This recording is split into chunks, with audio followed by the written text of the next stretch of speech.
I think that'd be funny. Oh gosh. Hello? Hey, we're live. No, we're not. Okay. Pause him. Now we're live. Are we though? Yeah, we are. We are. Hey guys, it's me and Aeflic. Where'd he go? He had a whole idea of how to start this and then proceeded to just disappear last second.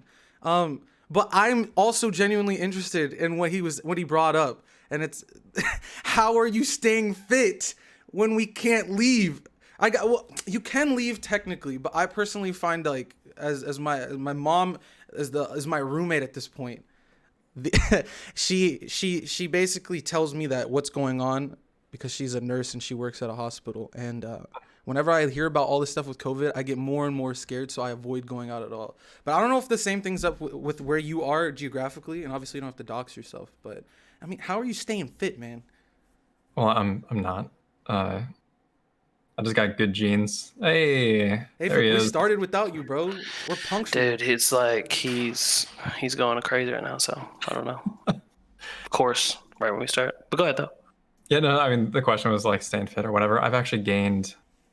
I'm 172 pounds right now, which is for me like awful. I should be like 160 of just muscle, and it's Just muscle, baby. Okay. yeah. I Well, feel I that. mean, yeah. But right now I'm weak and soft. Like yeah. I think No, we can relate, when I'm man. going for a run, like I could feel my butt cheeks bounce, and I'm like, oh, this is sensation for me. So, What about you, Right? Aeflic? Honest. Dude, we got those pink 5-pound weights here in the garage, and then her mom just brought 8-pound weights, and yeah, it's not doing the job, so we're struggling. I just need to go back to the gym. I've just been so lazy. I'm someone that like I need extreme structure. Mhm. Like I have to work out almost daily, even if I go for like 20 minutes and like I'll just do like get on the treadmill or something. But I have to work out daily. That's why I changed to like I do legs one day, I do arms one day, and then I do back one day, I do chest one day, and then I just loop it. Like I try to break up my muscle groups into smaller increments just so I go daily. And then once I get out of the loop, I'm done. And then like I sit on it for a long time. Oreos are cool and things like that. Yeah. Oreos like are cool. after work, I would go to the gym or whatever, and then go home. Like that was my routine, gym home.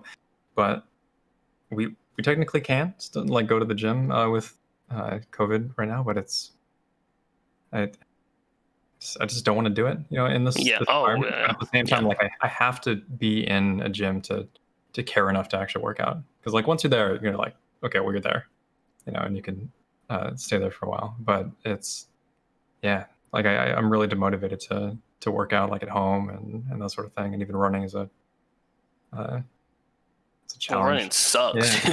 Yeah. It just takes forever. That's how I felt about getting anything out of push-ups. Actually, at one point, where it was easy enough to do like the first 50 or whatever, and it's just like it just took a while to get to the point where like you have to actually try like Yeah, your yeah. muscles start burning out. It's just, everything takes forever. Yeah, I hate running. Like I remember back in high school when I played football, the linemen used to beat me in the mile. Like I just can't run, dude. I can sprint, but I can't run. So, Mhm. I've tried going to that special store where they give you like, oh, okay, go ahead and run on a treadmill. We're gonna watch you, and okay, here are your shoes. And I put my shoes on, and then I was like, oh, this still sucks. So I've Still never hurts. been a gym person, but I completely underestimated the importance of just how much going out and like walking around like a mall or a park or on campus or at work like contributed to you maintaining your weight. Because now I'm just like, I sit in this corner literally all day from working. I just work from home, and I've been working from home since February, to playing and streaming, to when I'm after that and like watching YouTube videos or doing whatever sort of like content consumption. And then when I'm done, I just go to bed in my room, and then I rinse and repeat that cycle for the past like I don't even know how many months in a row. But you genuinely don't realize how much of an impact just like going outside has on your ability to stay fit. I'm not saying I was ever that fit, but I was never this fat either. So it's pretty bad. fair.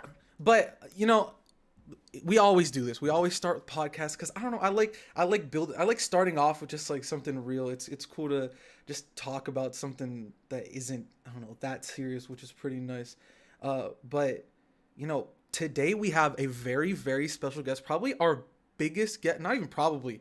It's our second guest, so we gotta be. So our biggest guest ever on the podcast, lead game designer for Planetside 2, Mr. Wrel himself. How are you doing today?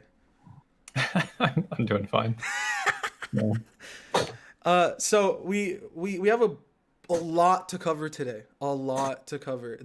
And we've kind of broken them down into 6 different categories of questions.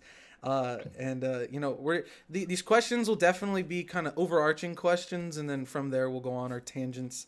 And if sorry man, I didn't interrupt you, but ahead, we man. like at first like, oh, this is a great idea because we have so many questions and like things we want to go over, and then it got to the point where it's like we're gonna be only able to ask and like go over like 1% of what we actually probably want to go over because it's such a big thing. So and then we did that Reddit post and we had like 150 people asking questions on it, and like that blew up too, and we're like, oh my gosh, we're only gonna be able to get to a couple of things. So it's actually almost a little sad, but no, we're super excited, man. Thanks for coming.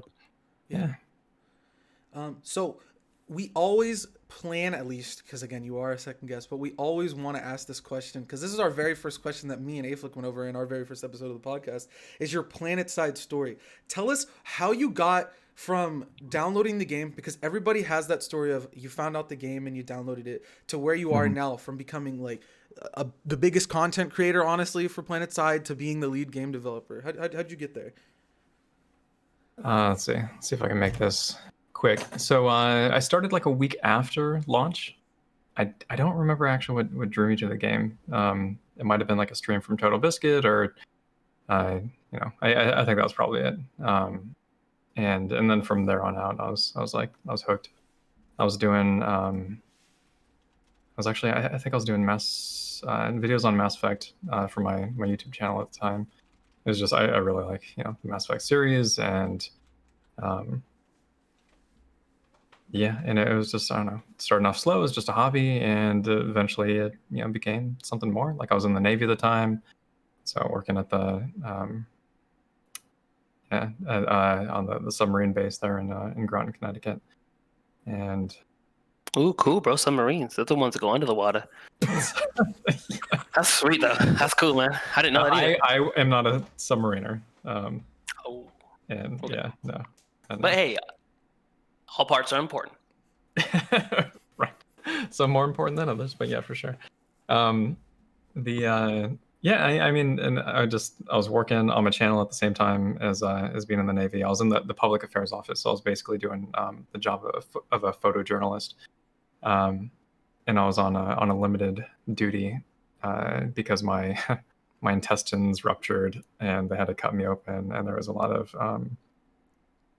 so there's a really long like recovery process, and this was like not too long after like boot camp and going to my A school. It was obnoxious. Anyway, so I was on a limited duty, and I was like just really ambitious. Like I just wanted to excel and and just become better. I've always been like really probably too work focused, and but when you're in a limited command, like you can't make it past the 3rd rank, seaman. This chat, I normally wouldn't emphasize that, but this chat is just. Yeah, I know there's something else. There's something else. Again, thank you for coming on. We appreciate it. But yeah. So I was a seaman in the Navy, and I stayed there for a few years, and just like working on my little side project, and then I got picked up steam, and eventually 4 years in of doing YouTube, like 4.5 years, something like that. I eventually got picked up and became a developer on the game. Started out doing contract work, just so they can kind of like feel me out and see if I can like just basically deal with kind of the tools and that sort of thing. And everything was at the time, just from a contract perspective, like it was all kind of self-taught. So I was like, they gave me the run of their tool set and that sort of thing, and I was just like reverse engineering all sorts of like different mechanics and that sort of thing. And and eventually, probably like a year later, I don't know if I'm getting the timetable messed up, probably am, but ended up becoming an actual developer, so like full time on the game. And for a lot of people, that's like the dream, right? Like you're the gamer, and then you get to work on the game that you love, and also, now we're here almost 8 years later, and yeah, it's still going. That's actually crazy. I know people joke to Aeflic a lot, wondering if he will go down that same path, where it's like he's like, I guess another question, because to kind of go into, you did. Sorry, you're not gonna continue that thought? Go on, Aeflic. No, I mean, people just ask me that. I think it's more of a meme, honestly. But I don't know. I don't think I bring anything to the table. It's too scary, Mo. PS2 Dev. I see the community, brother, in my chat all the day. There's some scary people, bro. Whether they're telling you that you suck at the game, you ugly, it's hard. But you kind of talked about, or I guess you kind of brushed over what I would call like your main staple of probably like your Planetside career prior to becoming the lead dev or lead game developer or designer. I'm sorry, I keep forgetting the name. But so Designer, yeah. Prior to joining the dev team, you were basically the number one Planetside content creator. You have, I think right now when I checked your channel, you have like 75,000 subscribers, and your channel is solely just Planetside. I remember you had another channel where you would do like other playthroughs. Yeah, just like casual playing games that I wanted to play, because at that point the channel was so ingrained in Planetside 2 that it was hard to deviate. Mm-hmm. And like Planetside 2 doesn't have a massive audience, comparatively. Like if I went over and did Overwatch content, like I would be much more successful. Like actually Lone Hawk is a good example of someone who did that very specific thing. Like they learned how to do YouTube content creation in Planetside 2, but then they went over to Overwatch and kind of blew up. And his stuff is great too. But yeah, and it was, but for me it was a grind. Like I don't care about the clickbait. I don't want to do all the nonsense that a lot of the YouTubers do nowadays. It was always kind of a point of pride for me to do stuff that mattered, and like, help the community. And whether that's just like weapon reviews, and if you guys don't agree, then suck my nuts. I have my own opinion about how weapons perform, but and just like catering toward the new players, like helping them get onboarded and kind of erode some of that learning curve that our game is very well known for. I mean, that's the most important thing, though. I mean, clickbait is so bad now. It's like, dude, my dumbass always clicking on it, like, oh, okay, and then the thumbnail always gets me too, and then I'm left disappointed so often. It's a big issue though, and that's why. Just content. Maybe it's because it's just the more people that come into content creation, the worse it gets, because you're gonna have more. I guess I don't want to say bad people, but they always have like so many subscribers. It's just a weird thing. So I do think that's an important thing to focus on, is real content, which is what makes you special as an individual. But helping out the new players, that's like the big thing. Okay, who cares if you're top 1% player in Planetside 2 and you don't agree with someone's gun that they're using, right? Like I didn't agree with Graka and like the suppressed saw, right? And then clearly I was wrong. 277,000 kills later, and now I wasted a bunch of time. So yeah, Sorry, you're at how much already? No. I'm saying I wasted my time with the anchor. Oh, gotcha. I got 277,000. Wasted his time with the anchor. It wasn't wasted. It was fun. We got the golden anchor. It was actually thank you. It's not about the end result. It's the journey. It's the journey. It is the journey. You're right. But no, I'm only like 31. No, 30. Maybe almost 33 on the saw. I think you passed, because the Gloss Saw is my number one most killed weapon. Either that or the Beetlejuice, and I think you passed me within a week. And I've been using that gun for like years, because my playstyle is very different. But sorry to cut you off. Go ahead.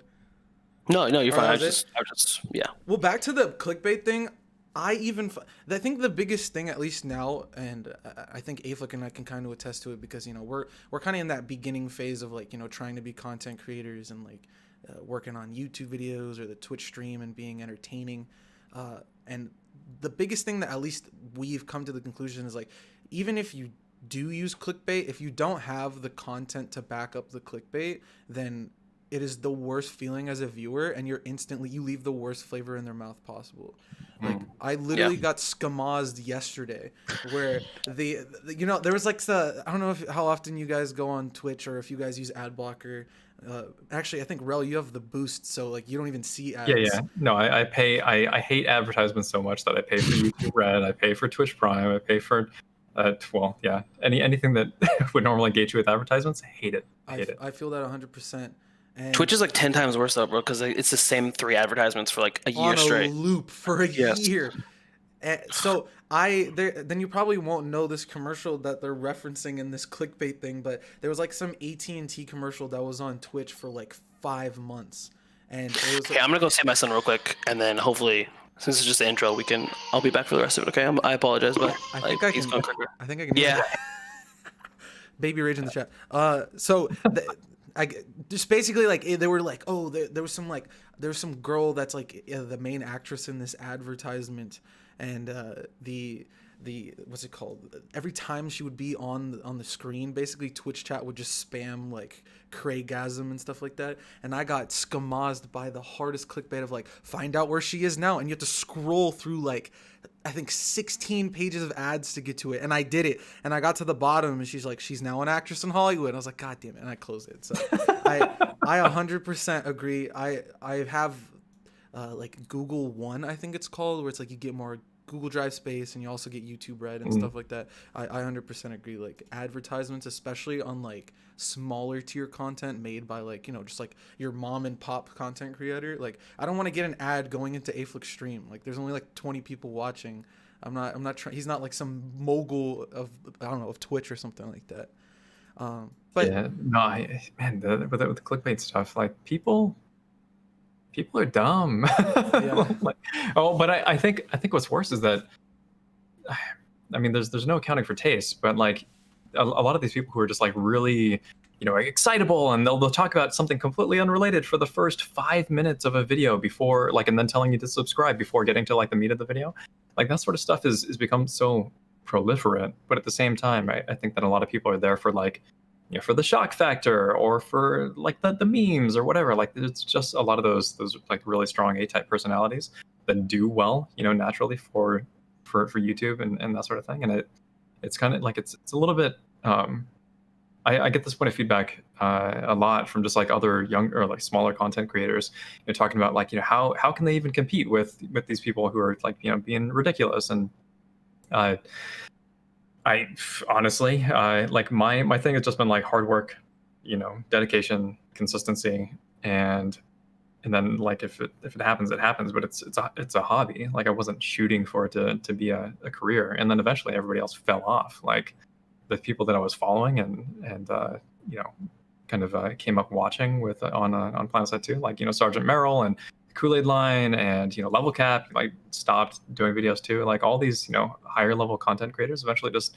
moved on to something else. STL Youngblood, you know, he's doing like well, yeah, other stuff. It's, I don't know, there's a lot of advice to go around, but I wonder how relevant it is, you know, nowadays in this kind of like weird paradigm that we live in. Mm-hmm. Yeah, I think the good thing to worry about now is if you end up getting to the VOD for this podcast that's going to get uploaded to YouTube, you're not going to see like you won't believe what Wrel said or something like that. So right, 9 out of 10 doctors recommend whatever. 100%. So honestly, some great insights. Definitely had actually a lot of like genuine curiosity of like how you got started and, you know, how you got to this point. But now I definitely want to talk about like where you are now. Obviously we're going to get to the game as well. And I think this is actually a good question to ask just because I think it's extremely relevant, especially as somebody who, as I said earlier in the intro, like I have been working from home for the past 8 months now. How has COVID impacted the team that's making Planetside? And like, especially when it comes to the work dynamic of, you know, you're not able to like go to like Steve's Cube down the hall and ask him like what his thoughts are on this. Like how has it affected the team so far? Right. I mean, I think we probably didn't suffer as much as others. Like we are really communicative via Microsoft Teams and, you know, email or what have you, but there's definitely something missing.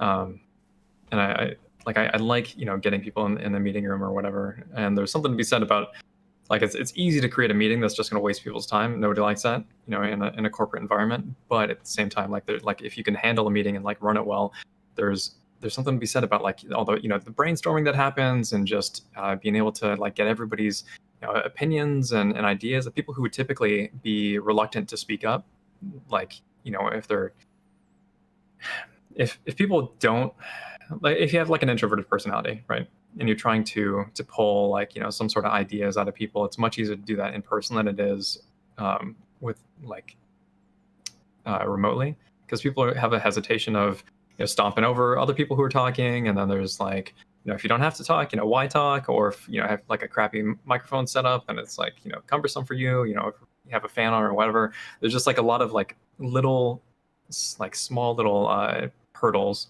that can kind of bog down the experience, and everything's just better like when you're in an office. There's some I think on my so at the office I tend to like not walk around when I don't have to, and like I'm not like I don't socialize.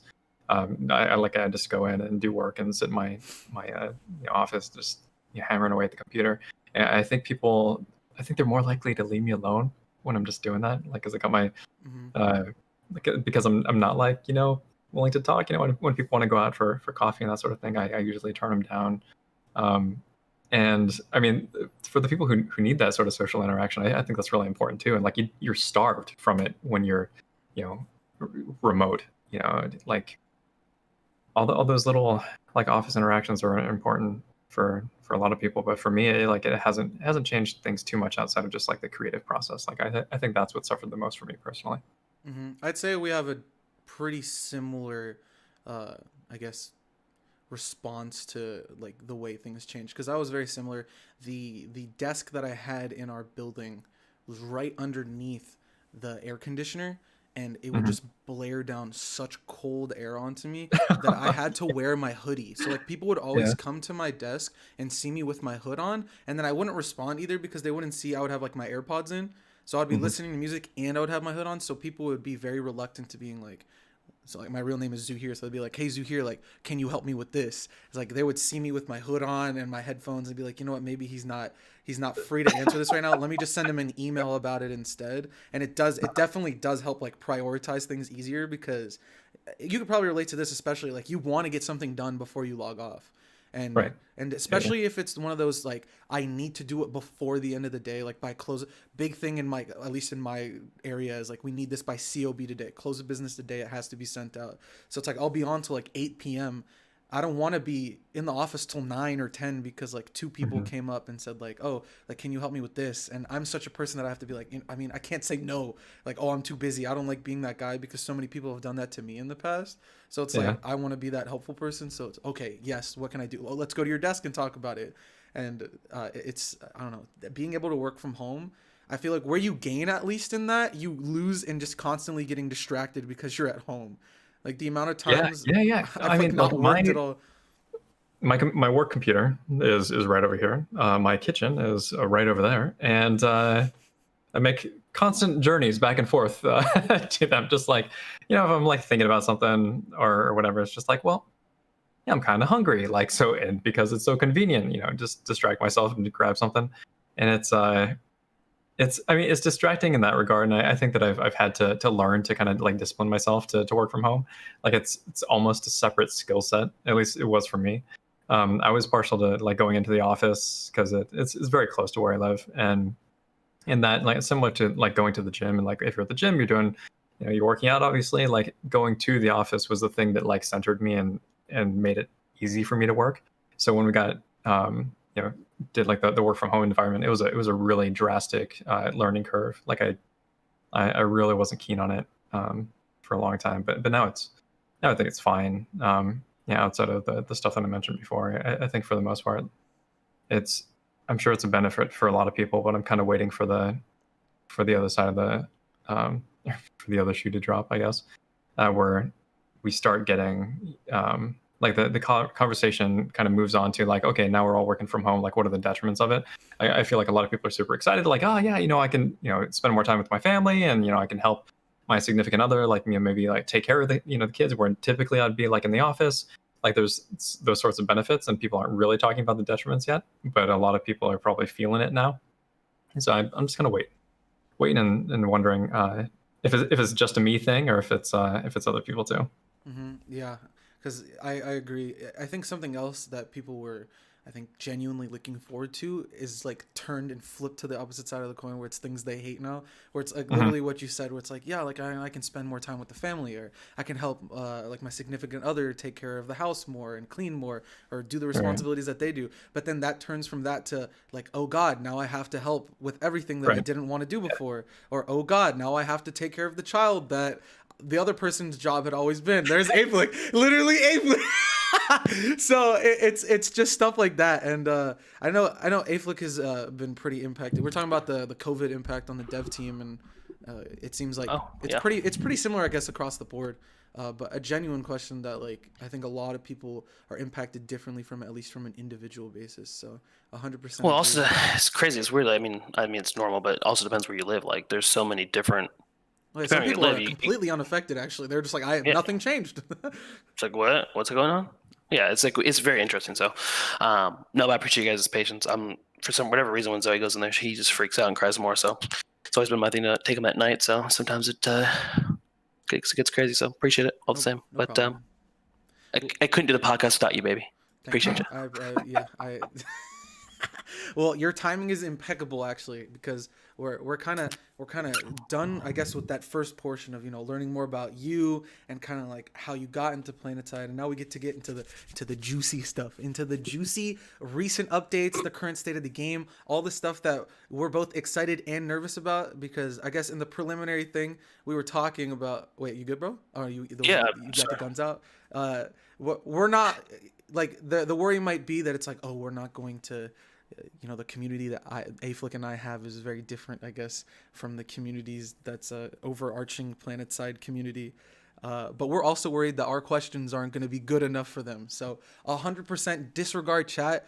And if you're in chat right now, irrelevant. All right. Chat. Chat, do your thing, man. Relax. Chat's rude, bro. Chat's rude. I'm about to un-VIP everyone. Relax. So the first portion that we're going to talk about is Planetside in 2020, and then the elusive new player experience. So the first question is, in your opinion, what is the allure of Planetside 2 to a brand new player looking for a large scale first-person shooter? And what are the core competencies of the game that set it apart from other more mainstream games like your Battlefield or your Call of Duty? Okay, so for new player, the experience is totally different from veterans. I think you guys would probably both agree. But as far as the core competencies, like the gunplay is really good. The fact that it's in the sci-fi universe and isn't Halo, because lobby shooter, very different experience. And then the combined arms gameplay, as much as the veterans maybe lament that, and just the interaction of different domains, it's a big selling point for Planetside 2, and people genuinely like to be able to kind of jump in and like learn or be able to experience like all these different styles of gameplay in the same game. Instead of having to go to like a Battlefield where you have to wait for one vehicle to open up and maybe you don't get access to it, and when you do, it's usually short-lived, or like a War Thunder that's exclusively about a certain type of vehicle or a certain type of gameplay. For us, it's I think one of the strongest elements is just the diversity that we have. And for a new player in particular. Sorry, what was the other? Like, you had core competencies, and then what's that allure? Like, at least in your opinion, when people see the game, like either whether they're scrolling through Steam or they look up best free to play games, or they look up for shooters and they see the game, like, in your opinion, when somebody watches like a trailer or they read like one of the forum posts on the website or the description or the reviews on Steam, like, what are those? What is the thing that is the main selling point, at least for Planetside? Well, it's a unique experience. Like, you said it yourself. When they're looking for a massive multiplayer game, I think that people kind of go into their free to play games hunt, and then kind of like they find us, and we have something that they didn't necessarily know that they wanted. When it's like this, just the concept of having hundreds of people in the same battle in itself is ridiculous. And that's certainly the kind of the talking point, the one that's touted, right? But when you actually get into the game, it's about the kind of the spectacle, like just everything going off, like around you, and kind of like running alongside your allies and that sort of thing. And I think that that's a big part of why the first experience that a player has is so important. Super easy to turn off a player to this game. If they drop in and they immediately get killed and say like, okay, well that was cheap, or or if God forbid they run into a bug or like get headshot by an infiltrator that has no head, from 300 meters away or what have you. It's like there's a lot of ways that the experience can be really bad for new players. So our goal is to educate them early on and like kind of, I guess, hold their hand a little bit more. Yeah. I mean, if I'm honest, man, which I think if a lot of people are honest, especially when you actually like dive into like Vet's history with Planetside, that's why I played the game. I was like, oh my gosh. I was like, dude, I think there's like 30 tanks over there. Like that's what drew me into the game, was like that scale and like some of those things, like obviously as you get into it more and more, those things like the shrouds kind of, fall down and like you see it differently, obviously, but that's real life and anything. So, but that's what alerted me to the game. I was like, this is massive. I remember Planetside 1. Talked about this on the podcast before, but like talked to my brother about it and we never got to play it. And then Planetside 2 came out and I was like, I got to try it. And it was just that wow factor of, I like the idea of like the outfits and the squads and the platoons and like multiple platoons. Like there's a command structure, like that was like such like a big thing. And I play like Battlefield, like you're in a squad. We were talking about this earlier, Shoctor.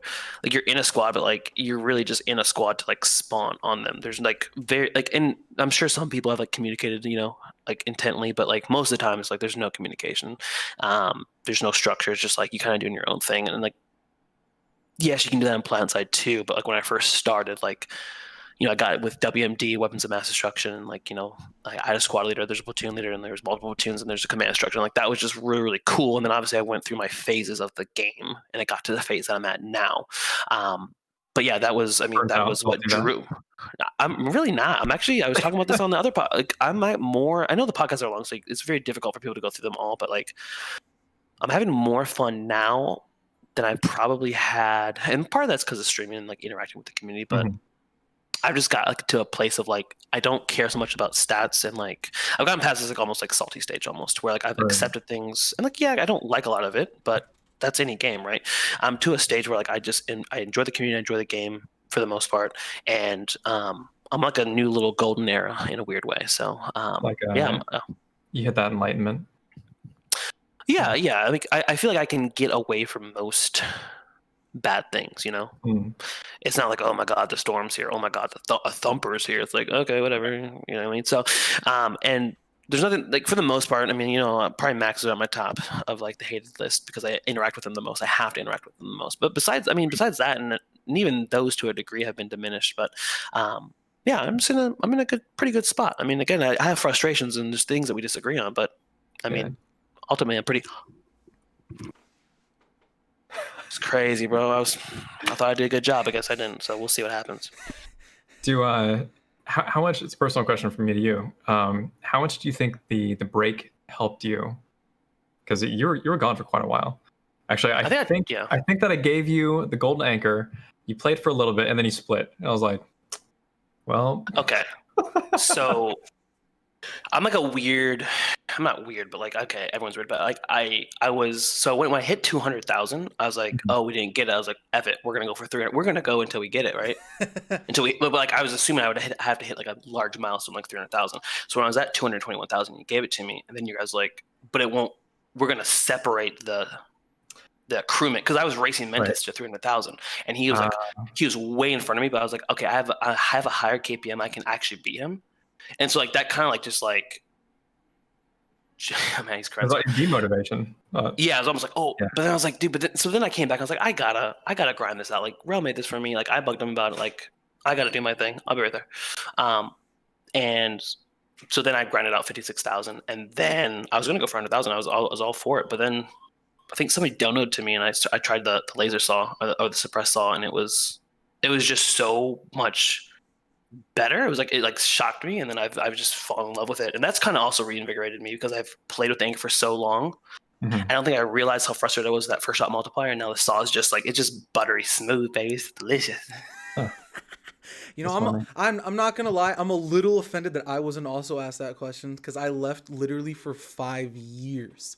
I Oh, Okay, well, see, I didn't even know you hold on. played the game. Hold on. Like, I'm gonna run real quick, but I want to finish your question. So those 2 breaks I had to take, one because I had a baby, and two, I just needed a break. yeah. And I came back, and it's just like every time I come back, I'm like, why did I leave? Like I had to restart and I take a long time to like relearn the game, because I'm just slow, I guess. But it's good to get away, and I've only gone away twice. Tarkov, which I realized the new player experience in Planetside 2 is way better.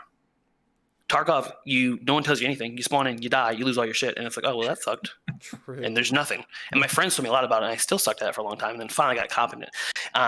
And then Black Ops 2, and that was the first time I left Planetside, and I just needed a break. I mean, I've been playing it for like 8 years, Right. which says a lot. But no, it was a good thing, and it made me realize how much I appreciate what is there, and that helped me get over my hump of being so salty. Is like seeing other games and realizing, oh, okay, I can walk around for 10 minutes, pick up a bunch of items, and then get killed. Like I gotta wait for the next match. But Shoctor, answer this, and then I'll be back in a little bit.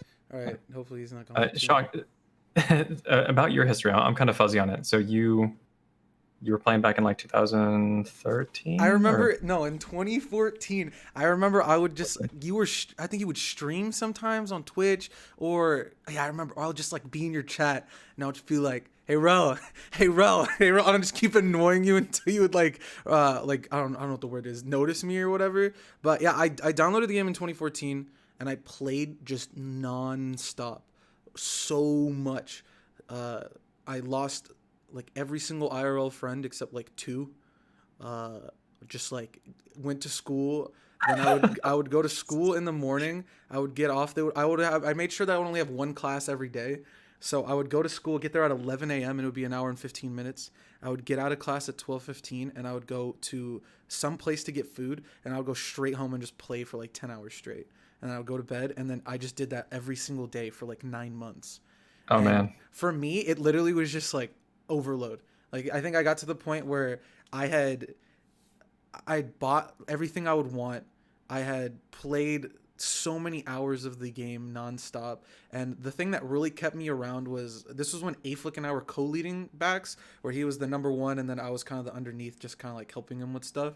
And I was basically the main person for Server Smash when that was like the pinnacle of competitive Planetside.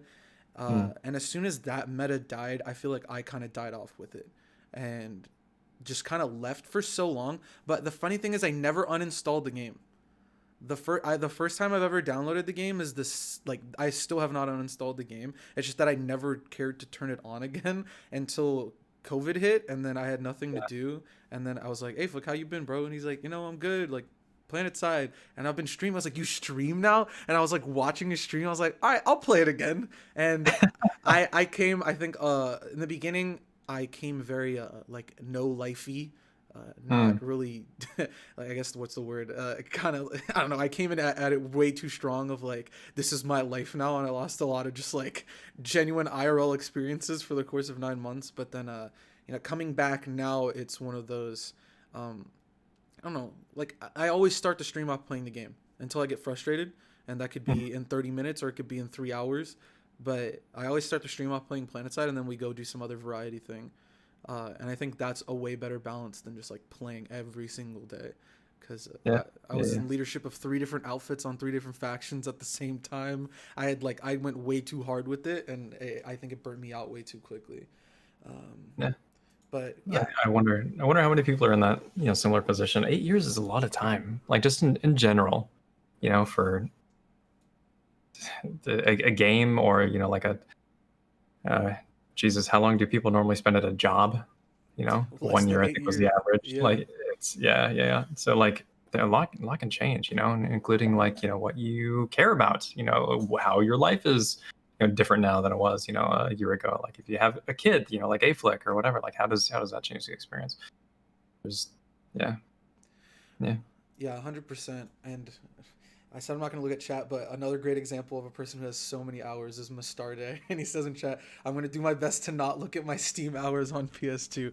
Yeah, because I remember I was in Goku with Mustarde too, and he was like another one of those people with like Aeflic, where it's like diehard Planetside fan since the beginning, still to this day. It's crazy to see that amount of people stay for that long. And I think Mhm. that kind of does kind of go back to what you were saying earlier about like the core competencies that keep or like kind of bring people to the game. They I feel like those like large scale battles, like whatever I guess niche they fall into in the game, whether it's like the infantry, the combined arms, as you said, it's a diverse experience. Whatever they fall into, I think they start to dissociate from why they downloaded the game and assume that that playstyle is the only version of the game that there is. And like you said, like 8 years is a long time.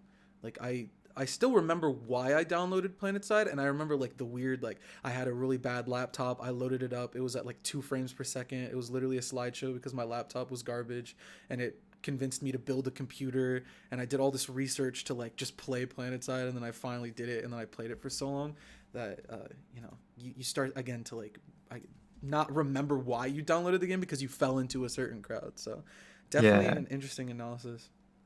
No, and just the lifespan of a player, I feel is kind of it's an interesting thing to talk about too. And I'm sorry, we should be answering questions, Yeah, yeah. but So we can go into more questions, and then we'll leave, I guess, the tangents for Aeflic, because my fear is that we'll go into a tangent, and then he'll come back, and then we'll go back to the same tangent because he wants to talk about it as well. So, okay. uh, so I guess to build off of that, so like you kind of said, like gunplay, combined arms, that sci-fi world is also a big thing. I've had people come into my chat like, oh, like, am I going to be able to play this because like, oh, my parents don't like blood and gore? It's like, oh yeah, you can play this too, so it makes it more accessible because there's no gore or blood in it. There's a diverse experience, and like you said, the spectacles as well. Like I remember one of the main selling points of Battlefield was when they added like those Battlefield moments where like halfway through the match, like the building would fall over or something like that. But on Planetside, you get that consistently, and it's all organic, like it's player made stuff. So to base off of that, so a lot of decisions then have to be made when it comes to those facets of the game, and then you also have to add in balance, new features, and how we were talking about earlier, the new player experience. When you're developing a mature game like this that's been out for 8 years, what methods do you and the rest of the dev team use to formulate these decisions and then prioritize them? Because I think the majority of the questions we got on Reddit were very simple, like Q&A questions. Like if there was a Wrel Q&A at Planetside Con, and there would be a bunch of people lined up at a microphone, they'd be like, "Hello, Mr. Wrel, when are you gonna fix X thing?" And you'd be like, "It is on the list." And we didn't really want to ask you those questions. We wanted to learn more about like the direction of the game, the thought process behind the decisions that are being made. So Mhm. when you see all these things, because I'm sure you do see all these things, and the rest of the dev team, excuse me, see them as well. Of course. How does the team again like formulate the decisions of what to do and then prioritize them of like, okay, this is more important than that, etc.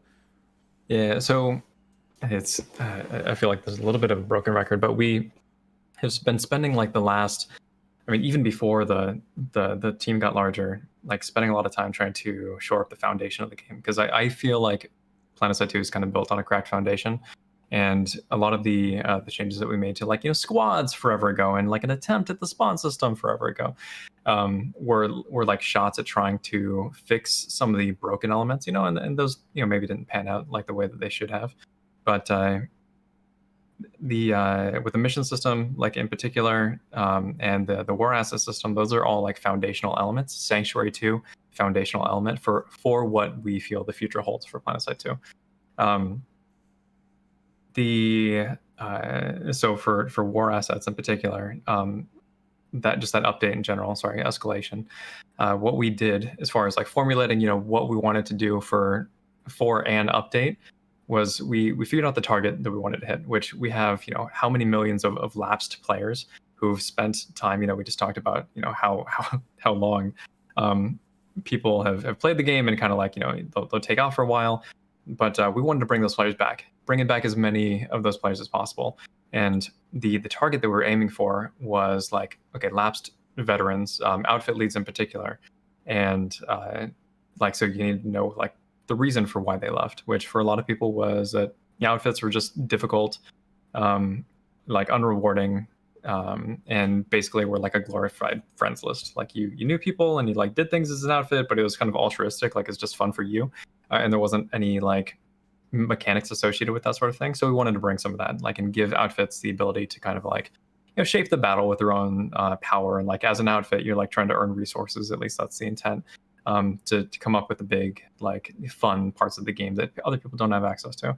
So like that was the hook for Planetside 2 or for the escalation update, and it was specifically targeted at a group of players, those long-standing ones for the campaigns update, or moving on to something that's more broad, like touching more like the casual audience and just the average like normal player, so that we can hit kind of like a broader spectrum of players that currently exist within the game. So when it comes to planning and update, it's first figuring out the target that you want to hit. Like who's this update going to appeal to? What sorts of elements do we want to put into the game that's going to make those players excited? And then ideally you kind of pepper in elements that are kind of like tangential, like get a little bit of something for everybody. For escalation, it was about like, okay, we're focused on outfits, but at the same time, like combat is going to be better in general because there's going to be a whole bunch of players coming back to the game. And fights got really fun, and like there was just a whole lot of craziness going on, and people were really excited for a while.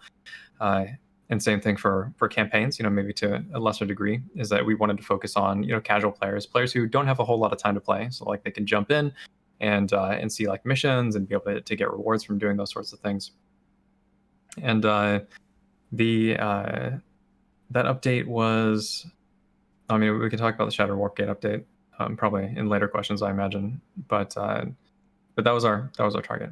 And at the same time, like we're trying to shore up parts of the game, like the like implants, just getting the exceptional crafting in. Like that was something that I've been wanting to do for a long time, and while the price is really high right now, it's like something that can come down in the future. Taking a shot at fixing the economy was like an important part of trying to fix some long-standing issues with Planetside 2. I was watching Ahorn stream earlier today, and he was like I've been playing for an hour and a half, and I made like 900 and something certifications, and I'm like, I know, it's a problem. Like, so there's like, I mean, and he's a member, and he was adding on boosts and that sort of thing. But it's like there's reasons for what we do, and whether or not you agree with it is can always be up for debate. And anything that would do will take some portion of the community off. But it's like we're trying to kind of establish a foundation and kind of shore up these cracks that have been in for a while, so that we can set ourselves up for long-term success. True. And Aeflic, for you just coming back, we're talking about the how the devs and Wrel specifically, they have all these decisions that they want to do. They have all these things that they want to add on. Is he frozen for me? Oh, he's frozen for me.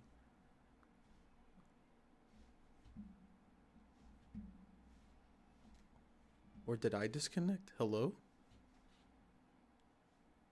Bro, what happened? I don't know. Did y'all disconnect for me? I just used a nuke. Did a nuke hit out there? That was so weird. Yeah, Aeflic and myself froze on your channel, and you're the only one talking the shock. Okay, well, okay. But we're good now. We're good now. This was Twitch chat again, trying to take us down. So we're talking about how the dev team utilizes basically all the feedback they get and all the different things that they want to add, and then how they prioritize them. So I guess something that you did bring up was the fact that certain things that you add to the game don't necessarily align with everyone.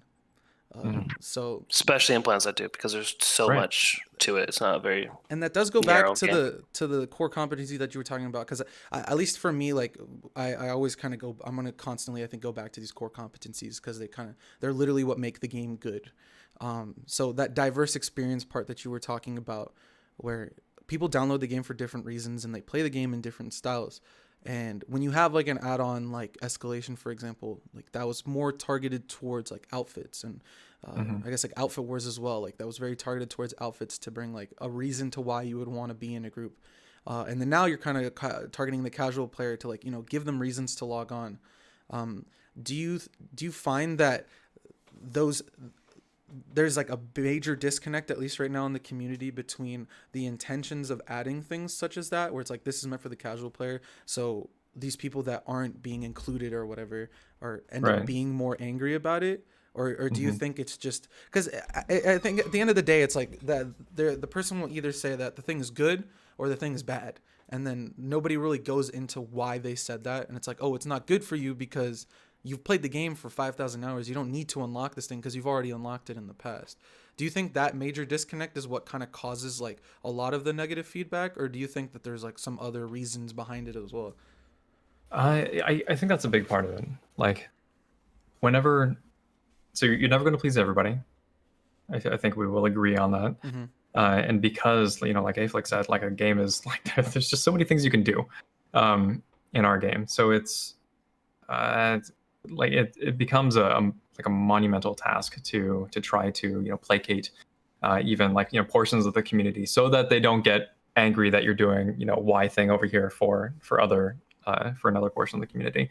And I think that honestly, like, people need to kind of understand, and I don't know how to convey this to the players, right? But they need to understand that sometimes they're not the target like of an update, but there will be more updates. Like that's the point of creating content, is to, like, you can't keep going back to the well like every time. Like if we did like escalation and then it's like, okay, another outfit focused update and another outfit focused update, like it's not going to work. Like you get diminishing returns on that sort of thing, which is why we're like trying to bounce around. It's why we're touching different aspects of the game. Like and if you don't like something now, like who's to say like in a month when the next update comes out that there won't be something that you enjoy. People are very like, they're living in the present nonstop when it comes to this, and there's no foresight for the future.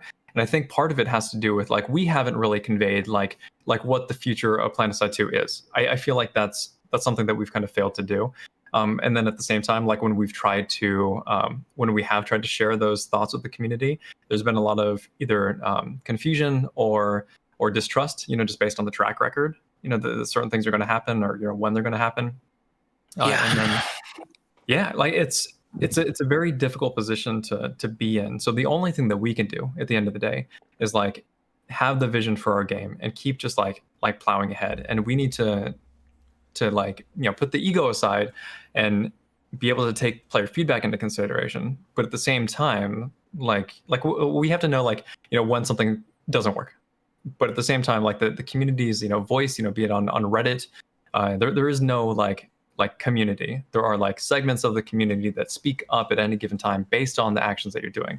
So even like the alert reward thing was like the biggest blow up, in the scheme of things, doesn't really like, it wouldn't have mattered if we were able to continue on our path with like, the intent was to put in a mission system and then make it so like we tune the rewards to make it so like every time you log in, like there's always this certain amount of whatever you can get, and like it's up to you, and it's you're actually interacting with the game, which is kind of a detriment of alerts sometimes.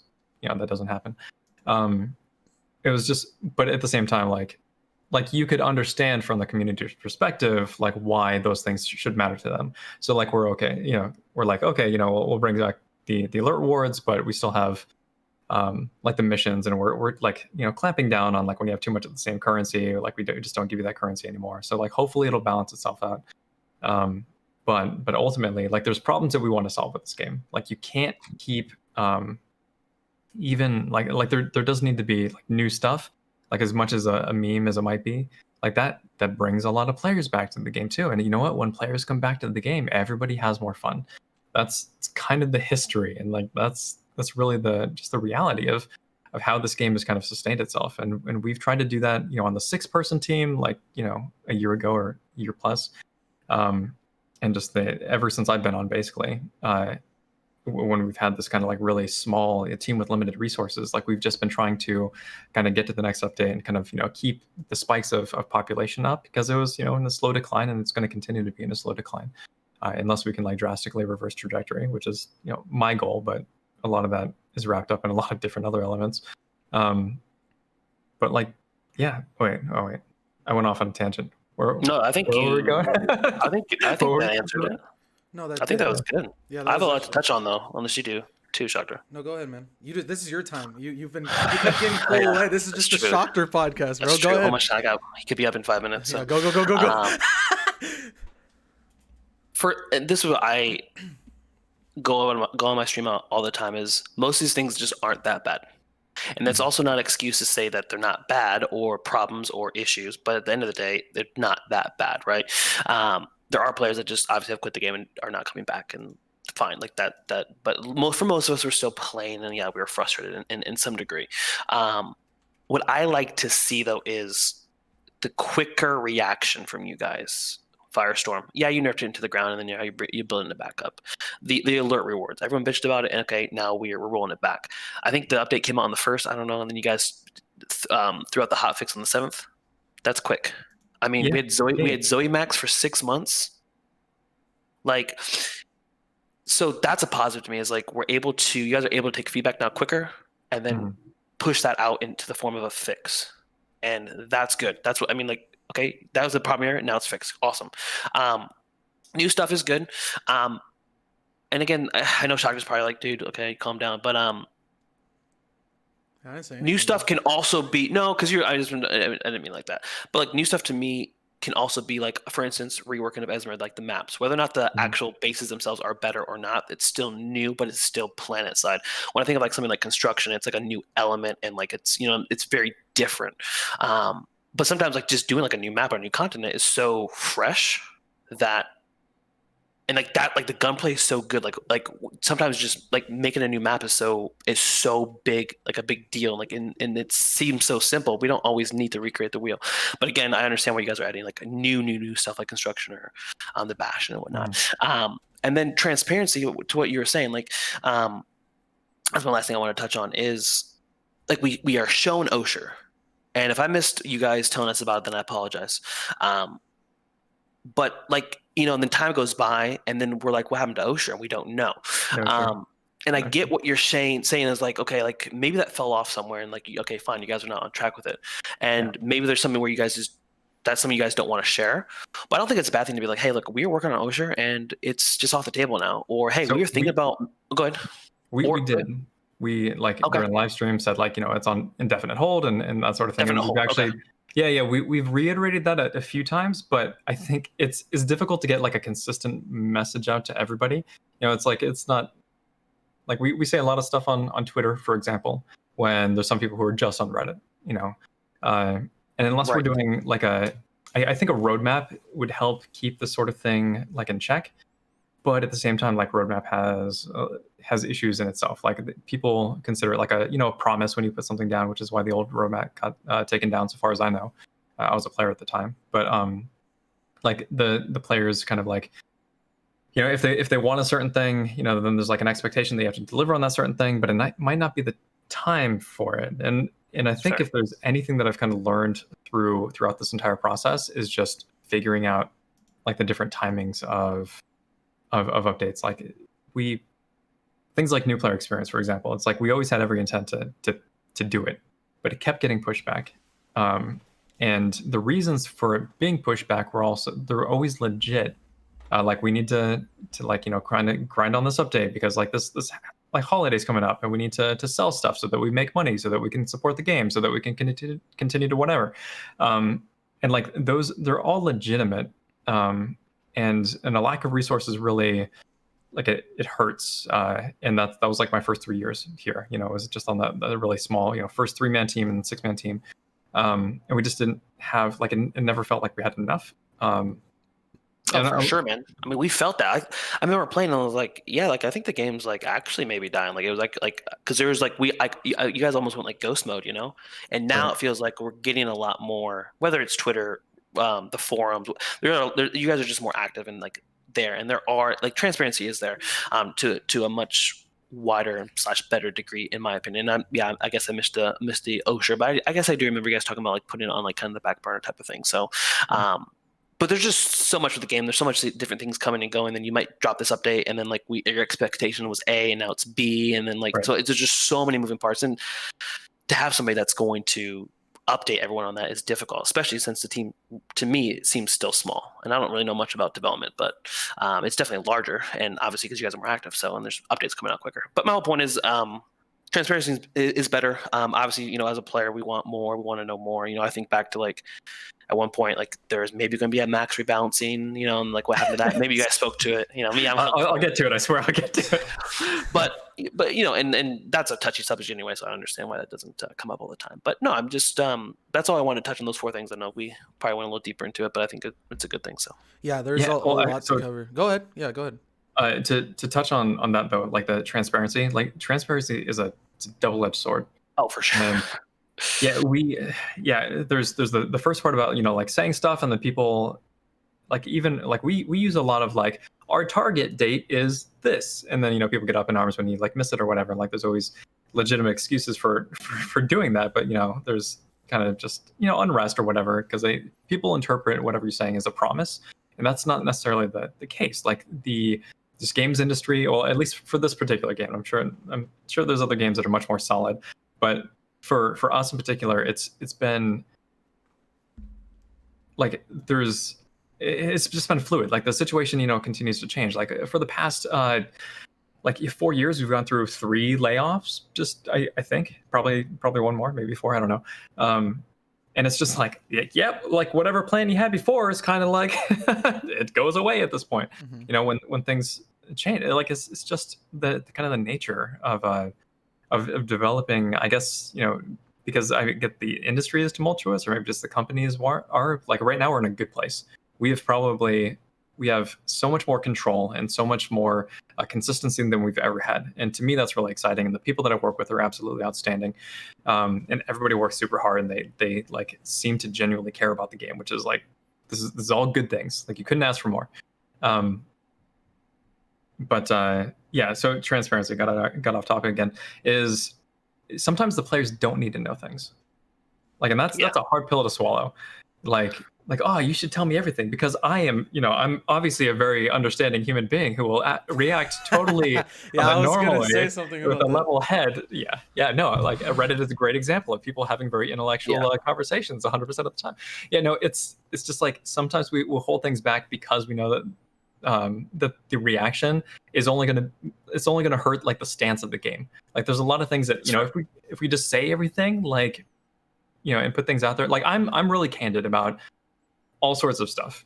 I probably say too much, honestly, about like the development process and just like where we happen to be and that sort of thing.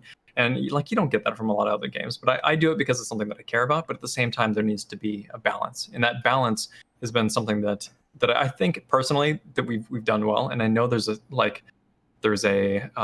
people feel like they want more and more transparency from you, but like there's a certain line that we kind of have to walk with this stuff. And it's not to say that we can't be better, but no, that's a good point. I mean, one, I forget that not everyone's reasonable.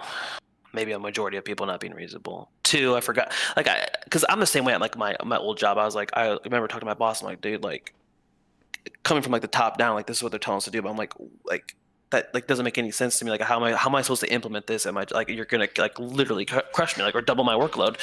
Mm-hmm. And then he's like, you got to remember, like you're looking at it at like a 90-degree angle. I'm looking at it at like 180, and then like corporate's like way larger than that. Like there's more to the story than what they're sharing, and they can't share it to you for X amount of reasons, legally or whatever. But you're just one small part of the wheel. So I guess at the end of the day, I'm there's more transparency, and that's what I've been gunning for a long time ago, and I feel like we're getting that. And yeah, sure, I want more as a player, but as you're saying, is like there's a fine line there. So I'm in agreement with that. That makes sense. Yeah. Real quick, I'm gonna just state for the record, your example of corporate hierarchy and that sort of thing, like affecting you, we totally don't have that overhang anymore. Like yeah. And I just wanted to make it clear because there was like a thread like I commented in an I Go RAR video, talking about like, the update feels rushed, and here are the reasons for it. Community keyed on one very specific part of that message, and we're like, why do you put it out? And then everybody's like speculating, like, oh, there must be some pressure on, from the higher ups. Stockholders made them push it faster. Yeah, totally not the case. Like we are very much in charge of our own destiny right now, and again, very good place to be. So if there's any lack of of transparency, or if we like fumble an update or whatever, that's totally on us, and we have to own it. So yeah. No, good clarification. Good clarification. Yeah. Dang, we lost you there for like a millisecond. Bro, my brain and my mind, dude. I don't watch my streams then because they're just more fumbling. I think my only thing to add to that is when I first started working as an intern, the very first program manager I ever supported, her overall advice for me that I still live by to this day is, if you don't have a meaningful update to a status, and no one has asked you about the status, do not provide an update for the status. You're just gonna drift. You're gonna dig yourself down a hole. It's like nobody asked, and then I say, I haven't finished this thing yet, by the way, guys. And they'll be like, why haven't you finished? It's like, do not update someone on something if you don't have anything meaningful to say. If you're asked about it, then maybe go ahead. It depends on who's asking at that point. But anyways, we're gonna move on to something that I think is a lot of people are very. I don't want to say it's a touchy subject, but a lot of people are very adamant on their opinions of it, thinking that their opinions are facts. And I have an opinion. Moving into weapon balance. Not weapon balance, but a little bit of a wider scope of that. When it comes to just balancing the domains. So when it comes to aircraft, land vehicles, and then infantry play. I have my own opinions. Aeflic has his own opinions. Me and him are pretty similar. I mean, you've seen both of our streams. We just play infantry. So we have our opinions on it. But I think Aeflic and I are able to kind of step back and see like the greater picture of things. That there's not just one game. There's about like 17 different games all inside of Planetside. But essentially, I think the two main points that boil down how gameplay should be in Planetside is some people think that the 3 domains should be separated in order to promote that balance when it comes to individual fights. So infantry should only fight infantry, tanks should only fight tanks, aircraft should only fight aircraft because that's more balanced. And it makes countering more niche, where it's like, okay, I'm playing a bolter, so I'll be able to bolt the engineer turret, or I'm playing a heavy, which will make it easier to take down the max suit, etc. But then others, and this kind of goes back to one of the competencies you were talking about when it comes to combined arms, think that combined arms and using every single tool possible to win and capture a base or complete an objective is the way the game should be played. Is there a developer stance when it comes to this domain interaction? And then if there is, what is that stance? Is combined arms favored more, or is map design now being more favored toward the side of let's try and separate these to avoid, I guess, cheese is the best way to say it, like people just spamming one domain at another? Right. Yeah. As far as an official stance, I think it's something that we're still trying to figure out, honestly. Like I think diversity plays a big part. Like, you know, when I was doing the Esamir stuff, you know, people are like, you're going to get killed by air to ground and that sort of thing. Like that's what, like, old Esamir, totally 100% the case. Like, but only when people are like engaging in that. So like you add more bases that have more cover, they create different experiences, but it doesn't have to be every single one. Like, it doesn't have to be like always a courtyard, always an infantry space. I feel like that would get stale really quick. Like, people have their favorite bases, like, you know, like Fort Liberty is my, you know, favorite run around and shoot people base because, you know, nobody screws with me and it's like balanced and the sides are smart. But like that, if that was every single base, like you'd end up with a Planetside 1, which is like a lot of, you know, sameness and, well, I guess Planetside 1's probably not a great example because the gunplay in that wasn't. What you're saying is honestly reminding me of like CS:GO, where people just queue up the same map and play it all the time, and that's one. We're gonna play on Dust. Yeah, we're just gonna play Dust 2 over and over and over again. Yeah. So yeah. So the diversity, I think there is an important part too. Like, we do want to create more opportunities for there to be like kind of these sectioned or cordoned off experiences, you know, for players.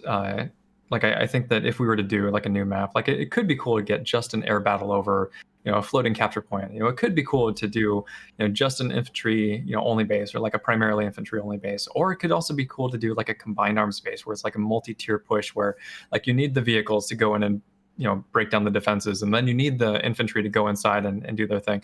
Like, we can have all these sorts of different experiences, and I think that it would be a disservice to the game if we were to kind of like make it too formulaic. That's my current stance. It's not to say that things won't change, you know, as that's we fair. go on. I feel that. But as far as the actual like balance between vehicles and that sort of thing, a big part of our game has always been giving you tools to deal with things. And unfortunately, like, players are very either like they gravitate to the thing that they like to do, right? And there's naturally like more infantry players than there are, you know, other, you know, vehicle players and that sort of thing. Not that I want to ever talk about this, but combined arms, just as an example, was kind of meant to make the domains interact better. And a large part of that was making it so, like, if the vehicles are in close combat with infantry have the advantage. Vehicles over open field fights have the advantage, like against other vehicles. So like you kind of transition from like the infantry fight at the base, everything very close quarters. Titanfall does this too, where they have like the balance between the pilots and the God, why am I The the Titans. Titans? Jesus, it's in the name. Is based on the fact that the Titans are very powerful, but they can't go everywhere, and similar to vehicles, like we wanted you to. I mean, our maps are set up differently, so this like it's not a 1-for-1 example. Where in Titanfall 2 you have like a lot of little nooks and crannies, and you of course like jump over the things and ziplining and all sorts of fun stuff. But for our game, like we wanted to like if you're close enough to be a threat to infantry, like infantry have the advantage there, and that was kind of the mentality behind it. But it was like kind of a merging of those domains, or I guess more like a Venn diagram where they all like kind of had their strengths. And air just kind of exists. I don't know. Air has always been in kind of a weird spot for our game, but we give you like the tools to deal with it. Like you have a lock-on launcher, you have flak, you have whatever, and I think the point of friction has always been to get players to actually use those tools, because it's just like, if I'm playing infantry, like I just want to play infantry. So there's definitely some like there's some thinking that probably should be done about like if you can't like you can lead a horse to water but you can't make them drink sort of thing. Like we've been giving a lot of tools, but only certain types of people take advantage of them. And I think that's where a lot of the frustration comes from, on both sides. Like if you have a whole bunch of people who are like, they pull out the bursters or the lock-ons or whatever, like, oh, I can't do my aircraft thing because I have this like no-fly zone now.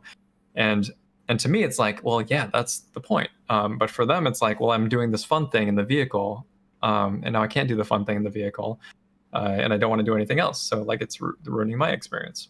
And I think that the players have a great opportunity in our sandbox game to ruin each other's experiences. But and because of that, we kind of balance around like lowest common denominator with like, we have to balance for scale, which has always been a struggle in this game. But anyway, so to answer your question, it seems like there is a balance where it's not.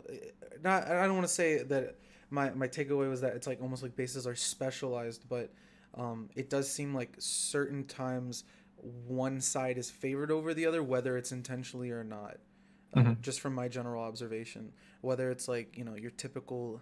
I'm trying to remember what the base is called, but like isn't like east. It's like a based on the east lattice of Amerish where. There's just that massive open field, and like to the right of the base where like the vehicle terminus, there's like a shooting range. I think it's like East River Valley or something like that. I'm not sure, but yeah, I think I know what you're talking about. Yeah, so it's like certain bases like those are like sometimes if there's a lot of pop, and especially if there's air and you spawn in, there's like no way for you to get to the portion where the point is so that you could fight.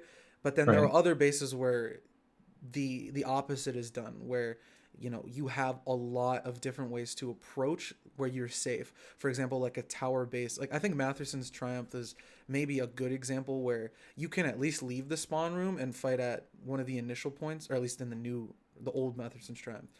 You can at least fight on the initial point right underneath your spawn, and it's just one domain. But then when you push forward, you then have to counter a new domain, and it's almost like a what's the word? It's like an escalating fight where it's like first you just fought their infantry, now you're fighting their air, and then now you're fighting their air and their vehicles because you have to take down their spawns.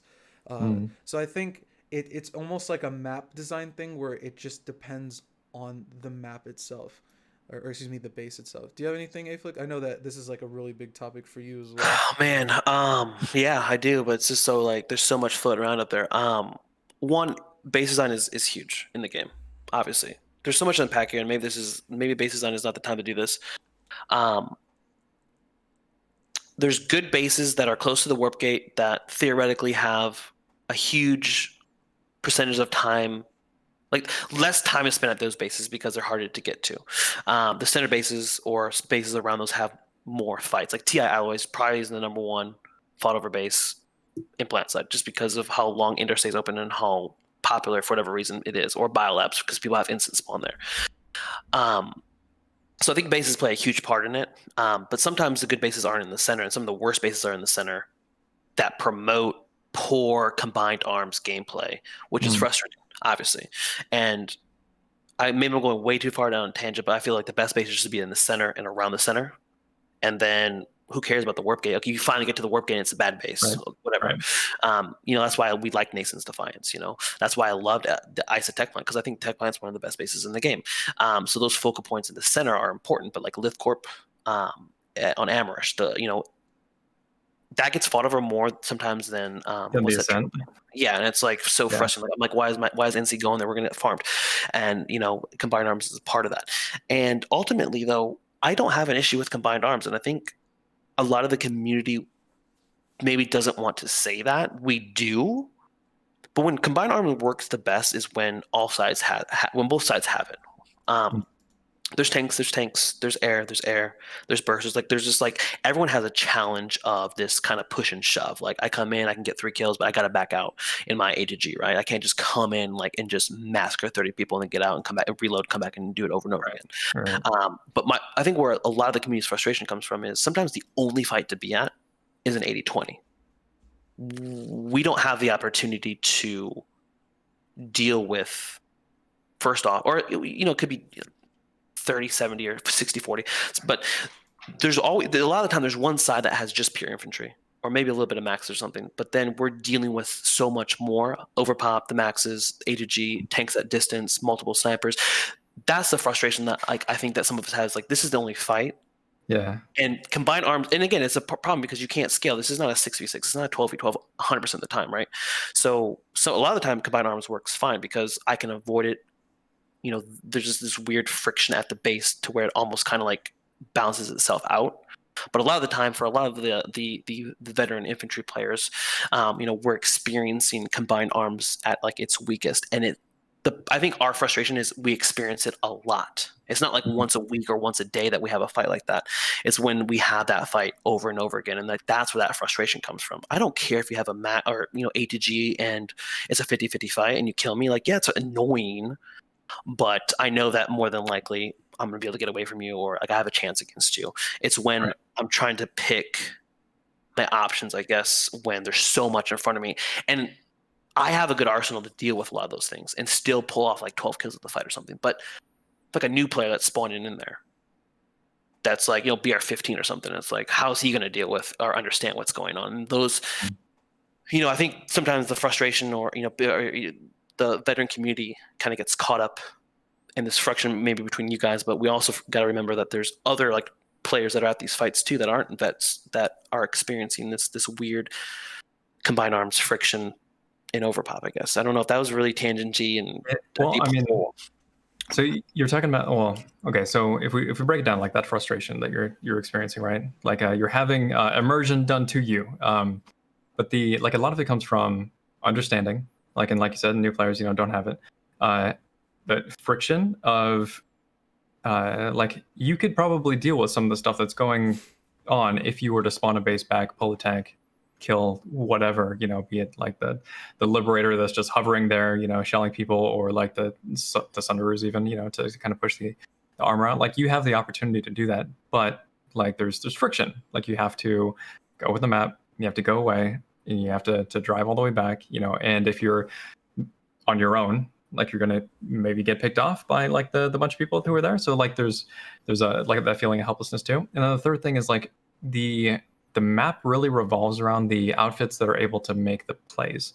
At least this is my personal belief. So the reason that the Zergs, for example, don't get pushed out is because they're not being contested, maybe. But in order to contest it, you need a critical mass of players to do that. So it's the outfit that's okay, we need to take this base, and then you'll see the combat shake out. Or a reverse example of Bastions that are just sitting there farming people. If you have an outfit who wants to go, take down a Bastion, that's when the kind of the fun happens. But outside of that, it's just the Bastion farming people, right? Because there's too much friction, and you need that critical mass of players to actually take the fight to the thing. So we introduced Colossus Tank just as an example that basically a single person could use to kind of fly or swat at it for a little bit. But there's hang-ups with that too. There's some inherent friction associated with it. But it's kind of the box that we live in is we've given people a lot of tools, but you also need coordination. maybe like, well, I mean, getting players into outfits, more often, or getting outfits to be more coordinated, kind of elevating that gameplay is probably like the best solution. Or giving outfits, something to like actively fight over, so that they're invested in the game. And that was kind of the mentality, like when it came to qualifiers for Outfit Wars, and we saw how that turned out. Like really intense gameplay, but burnt everybody out. So it's I don't have all the answers for everything. And don't get me wrong. I don't think there's because of the way that there's 3 factions. There's no solid 50-50 fight. You just can't deal with the way the pop is and things like that. I'm not saying that there's an easy answer to fix it. Besides, obviously deleting everything and just pure infantry with, everyone has a LMP or something. That's dumb. Yeah. But I just more having the chat. So and I think you explained some things about like having like why you guys don't have timers like Battlefield. You guys got rid of that. I think part of my frustration is the availability of like force multipliers or assets. That's where some of my frustration comes from. It almost feels like it's so easy. Like I blew up your max or your A2G, and but you're back again, and then you're back again. Mm-hmm. And that's. But I get what you're saying though. There's more to the game. In regards to like you said, like getting the massive players together or getting your outfit together to counter these things. So, but it's an interesting take, and I wasn't necessarily thinking you're going to say that, but it's I don't think it's necessarily the wrong answer or necessarily a bad thing. I mean, interesting though. Shoctor? Back to you, Shoctor. Yeah, back to me. Yeah, I think overall I agree that a lot of the times maybe that it's not necessarily the availability of things, it's more of just the fact that certain bases are better at quelling the amount of cheese. I'm going to use the word cheese. And That's fair. That's a really good point. yeah, some bases are a lot better at quelling it than others, and it's just a matter of, I guess, almost like that prioritization thing that we were talking about earlier, where it's like, from a developer standpoint, because me and Aeflic are only representative of like one fraction of a percent of like the amount of people that play the game. So I think it's more of like a developer standpoint of like when I spawn in at this base, and whether I'm playing on live server or I'm doing like a controlled environment test, it's like, is this reflective of the quality of bases that we have as like that S tier? Because I remember that there was that one night where you were in my stream and we were doing Right. like the tier lists of all the bases, yeah. and I You had gonna like do another one? I think we might have to do an Esamir one when I have to obviously have to go to all of them because I still have yet to go to all of them, but I think we might have to do a tier list of all the new Esamir bases.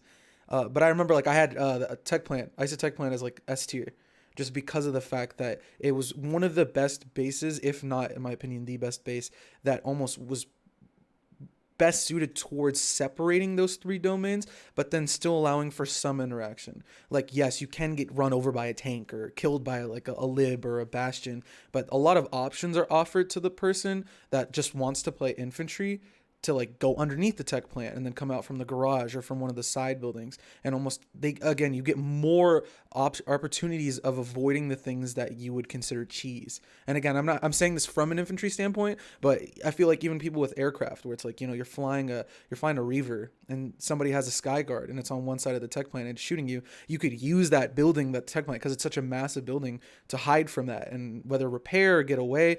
I don't know, I felt like that's why I gave it the S tier. So It's a really good point, dude. So go ahead though. Finish. but yeah, What rose-colored glasses are you wearing, where you're not constantly getting camped in the spawn room of Asa from that mass of people who are like attacking it and just like sitting right outside of it? Aeflic and I always would just drop in with the Valkyrie and put a beacon up on the opposite side, on like one of the towers. So attacking versus defending. Like that's Both though. Both. You could do it on both. We So- would always, regardless of whether we were attacking or defending, if we were like camped in the spawn like that, whether we were doing ops, like when I first came back after my 5-year break, I was leading ops because I was still in my like 2014, 2015 mindset of like, I'm going to lead the outfit. Whenever we would have that situation where it's like, yeah, there's prowlers all around the vicinity of the spawn room and we're stuck. We tried going underneath and there's a Sunder like sitting right on top of that not teleporter, that what's the word?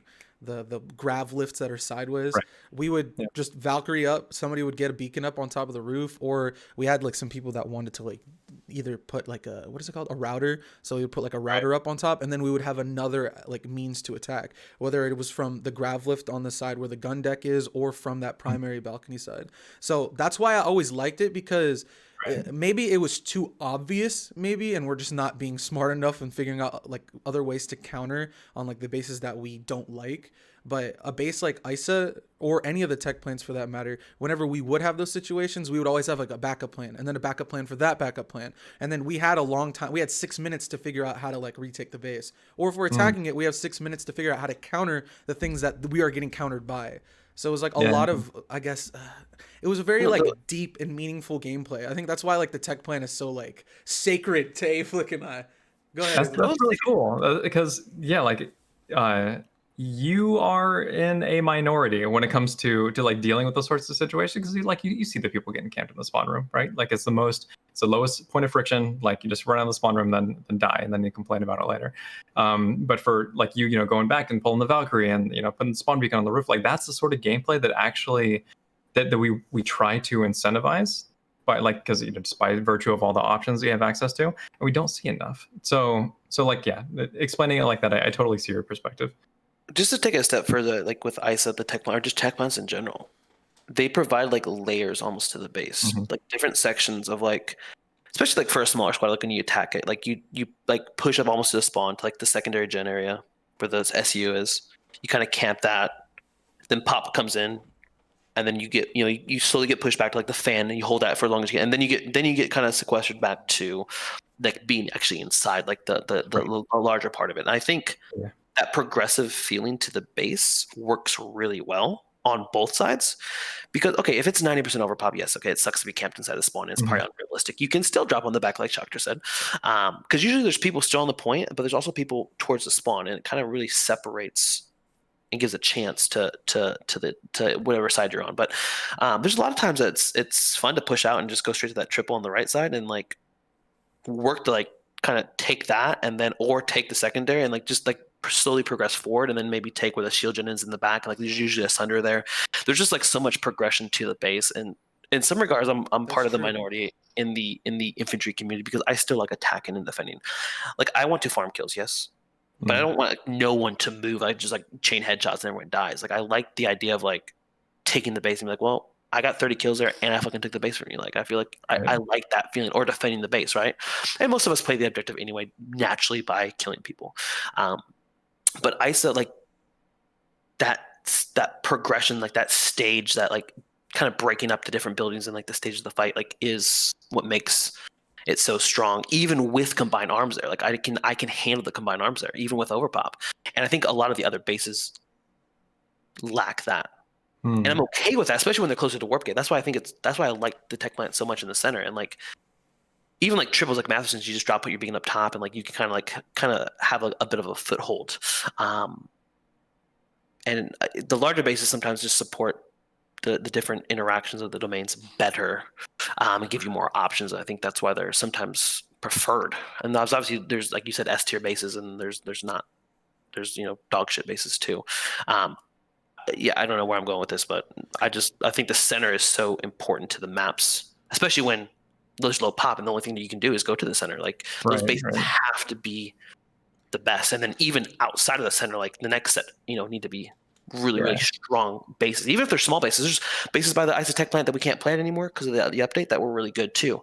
The south one and the northeast one that they flowed well, if that makes sense. And I don't know where I'm going with this again. The fact that ISA mining is gone, bravo.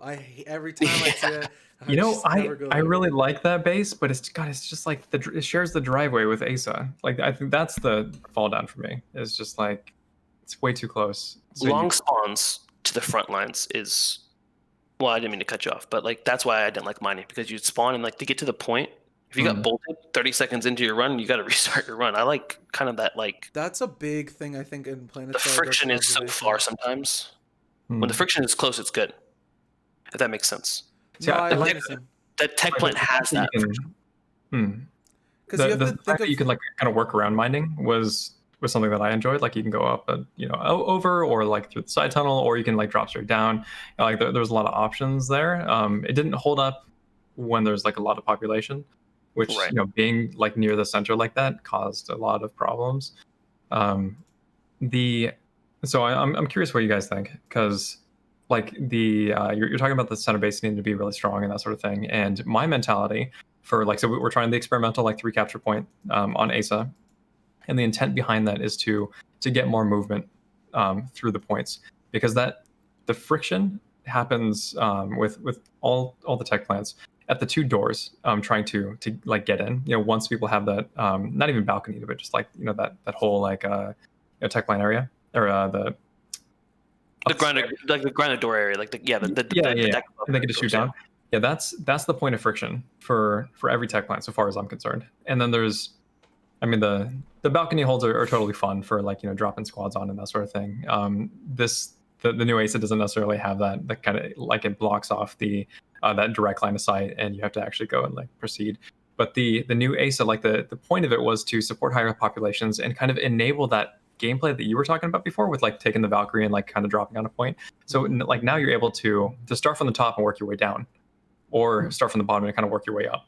Like that was the intent. And I don't know if it's like, personally, I've seen people who enjoy it, and then I've seen probably just as many people who complain about it. But I don't have a strong take yet one way or the other. So I'm kind of curious about your guys' thoughts, or if you've had a chance to play there a lot. So I think the downfalls of a biolab, and then so the thing, this is going to kind of sound like a bit off in the beginning here, but what makes the biolab, I think, not a good base, in my opinion, is you have that one spawn, and it's easy to just surround that spawn, that whatever the attacking faction has, and to prevent them from moving out from there. And the tech plant does a good job of making it so that even though you do get encamped like that, you are offered an opportunity to have multiple different outlets of entry outside of just that main spawn right there. Because let's say you wanted to drop on a biolab with a Valkyrie, for example, or a Galaxy, your options are the 2 pads. So those are also really easy to camp, and I believe basically all 3 of the spawns, depending on the biolab, have pretty easy vision towards those pads that you could drop on. So to bring that back to the tech plant, I think what the 3-point tech plant does essentially is it takes that biolab, but then it just takes the spawns out of it and puts it in a centralized place that you want to fight at. And then you're offered a way to go into this area that's enclosed from all the things that I guess infantry players don't like, whether it's aircraft or vehicles. But you're offered different ways that you can enter it, whether it is from those double doors that you said were the most contentious area, or we drop from above on the gun deck or the primary balcony, or go from underneath. You're given all of those different entry points, but then now you have a more dynamic experience inside, because I think an issue that was a main issue, at least in hindsight, for a tech plant, is the fact that there was only 1 point did make it so that encamping yourself as the attacker was either only countered by like a big max crash, for example, or would just work out because of the fact that you could just keep people stuck in these choke points. And if there wasn't an organized group like an Aeflic and I, like when we were doing like prime backs ops, when we would like have like 24 like highly skilled players, or whatever you want to call it, dropping from like a position and doing like really coordinated gameplay, you would see like a 30% or a 40% pop from like an organized outfit beat out the rest of the people that were just playing the game normally. That's 70-60%. So I think offering that 3-point tech plant system similar to the 3-4 point biolab system, but then removing those spawns from inside it and having them be external to it, so that you're not just getting camped and surrounded. Because even if you are getting camped and surrounded in the tech plant, as we said earlier, there's a lot of different counters. Bringing that back to how the tech plant is set up, it's beneficial that now we're getting that dynamic gameplay of a biolab, where when you're not getting camped in a biolab, it's a pretty fun experience. You're able to run around. It's very reminiscent of like an arena shooter. But when you do get camped, it's you're stuck in the spawn and you're just shooting out, and you're like, all right, how do I? And this is both for the attacker and the defender.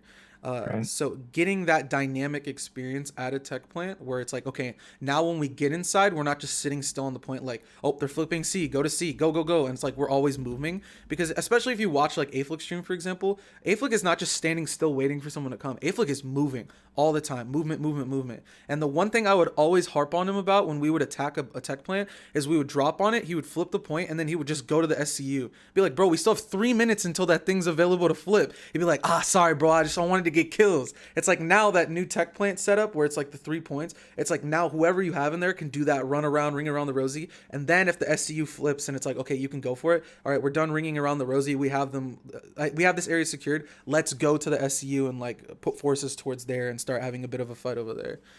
But that was a bit of a tangent, but I think the new tech plant offers something that was beneficial, like a pro from the biolab, but then removed those cons because of the fact that you have all these different counter mechanisms, if that makes sense. I don't know if you have anything you want to build off of that, Aeflic, but I feel like me and you are kind of like always been on the same page about tech plants. Oh man, who knows if we'll be able to get through everything. This is Yeah. But anyway, I'm glad that we're talking about this though. So when I think about like a good base like Nason's, I think the way that triple plays out with 3 factions is probably the best with large pop, right? It's like one of the only bases I think that can support 96, truly support 96 plus, which is maybe 200 or 300 players, whatever that is, for all 3 factions. I think the south side has the weakest spawn. I think it's too far away. I think you should just copy pasta the north side to the south and like literally like mirror the base with the air pad and everything, just because I think the north side is just, it creates a better flow. But anyway, it doesn't matter. I think Nathan's any side can cap the base or you can defend it at 96 plus, and there's a nice back and forth. You can steal the cap. Like that base just works well. And so when I think about like a triple tech plant, the C point for whatever reason just feels disconnected. But I like the idea, one, that you're even trying it and kind of diversifying the tech plant. And I don't know if you put, where the balcony is on the back, and maybe put stairs there to go up to the C point, just to give another avenue of like flow to it, because the grab pads that go up, like you can't hold grinder doors from like downstairs, especially when you're out popped. Like if you're attacking it, you have to be upstairs. Like you can kind of do it for a little bit, but eventually you die, and then there's no way to get back to that C point to like transfer people back and forth. I've even played with the idea of like, it sounds really stupid, but only having the 2 points or placing the C points like in the vehicle, like straight below like the big gun, like where the tanks go. I just feel like there's a disconnect with the C point. I like the A and B point, and even if you just had the A and B point, I know that probably wouldn't flow correctly, but I don't know. I don't think it's a bad idea. I don't mind. And then you guys added like the so harassers couldn't just get pulled off and turn around and like come into the B point area. Like you guys added like almost like that, like infantry passes away, which was flawless. I like it, but it does feel off. Obviously, if you have like really low pops there, like let's say you're playing at like 8 in the morning or whatever, or there's not a lot of people on the off continent. And I don't know if there's any way to like, as pop scales, like now the C point is available. Yeah, I mean, that was a concept that was actually it was going to be tried in the Econom Biolab, because there's a lot of space there, and we wanted to like enable points like as people kind of populated, but we never got the tech for it. So it's definitely like an idea. I think it probably should be tried at some point, and I think that could go a long way to solving, like, because at that point you can just like build every base to be a large base, right? Right, yeah, and that would fix a lot of the problems. So yeah, something to think about for the future for sure. Yeah. So I mean, so far I don't really mind the tech plant, because the tech plant is the same. It's just the C point is just a little disconnected. I don't know how we fix it. I'm just kind of tossing ideas, but I know, like, E-Dubs, like he loves his tech plant. I mean, I love my tech plant too, and he was salty when it went, but it's still there. It's just because there's 2 parts of like the frustration with the tech plant.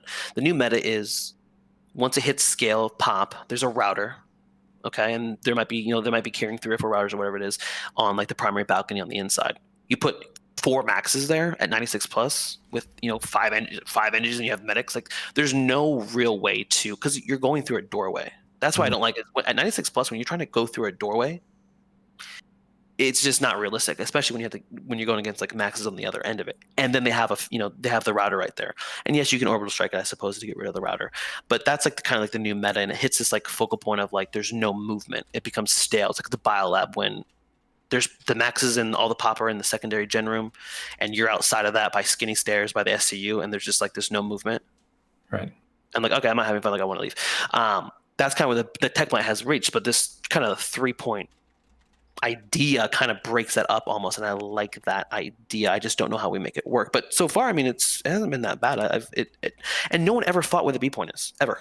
Like that was just kind of like a wasted space. And once in a while, you get some foot traffic, or you drop down, you kill some people. But Or it you does, camp the rabbit hole, like yeah. And well, same thing with the that's C point. Like expensive. you're allowing us in a way to use the whole tech plan, if that makes sense. Like Yeah. we're gonna have fights in areas that we really didn't before, which is I like that idea. I like new things. I don't want to mess with the gunplay. I love the gunplay.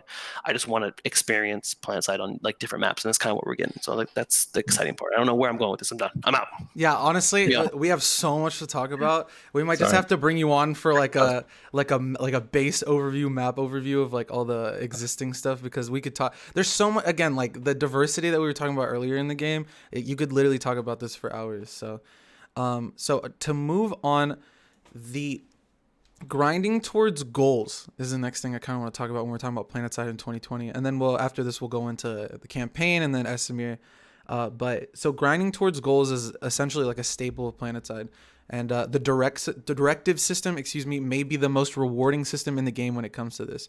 So the player is able to grind towards like the coolest cosmetics in the game, whether it be the armors or the weaponry. You know, the Beetlejuice is super coveted, heavy assault armor, medic armor. Like people, they also like to flex their directive scores. There's a lot of different ways to kind of show off to your achievements to the rest of the player base.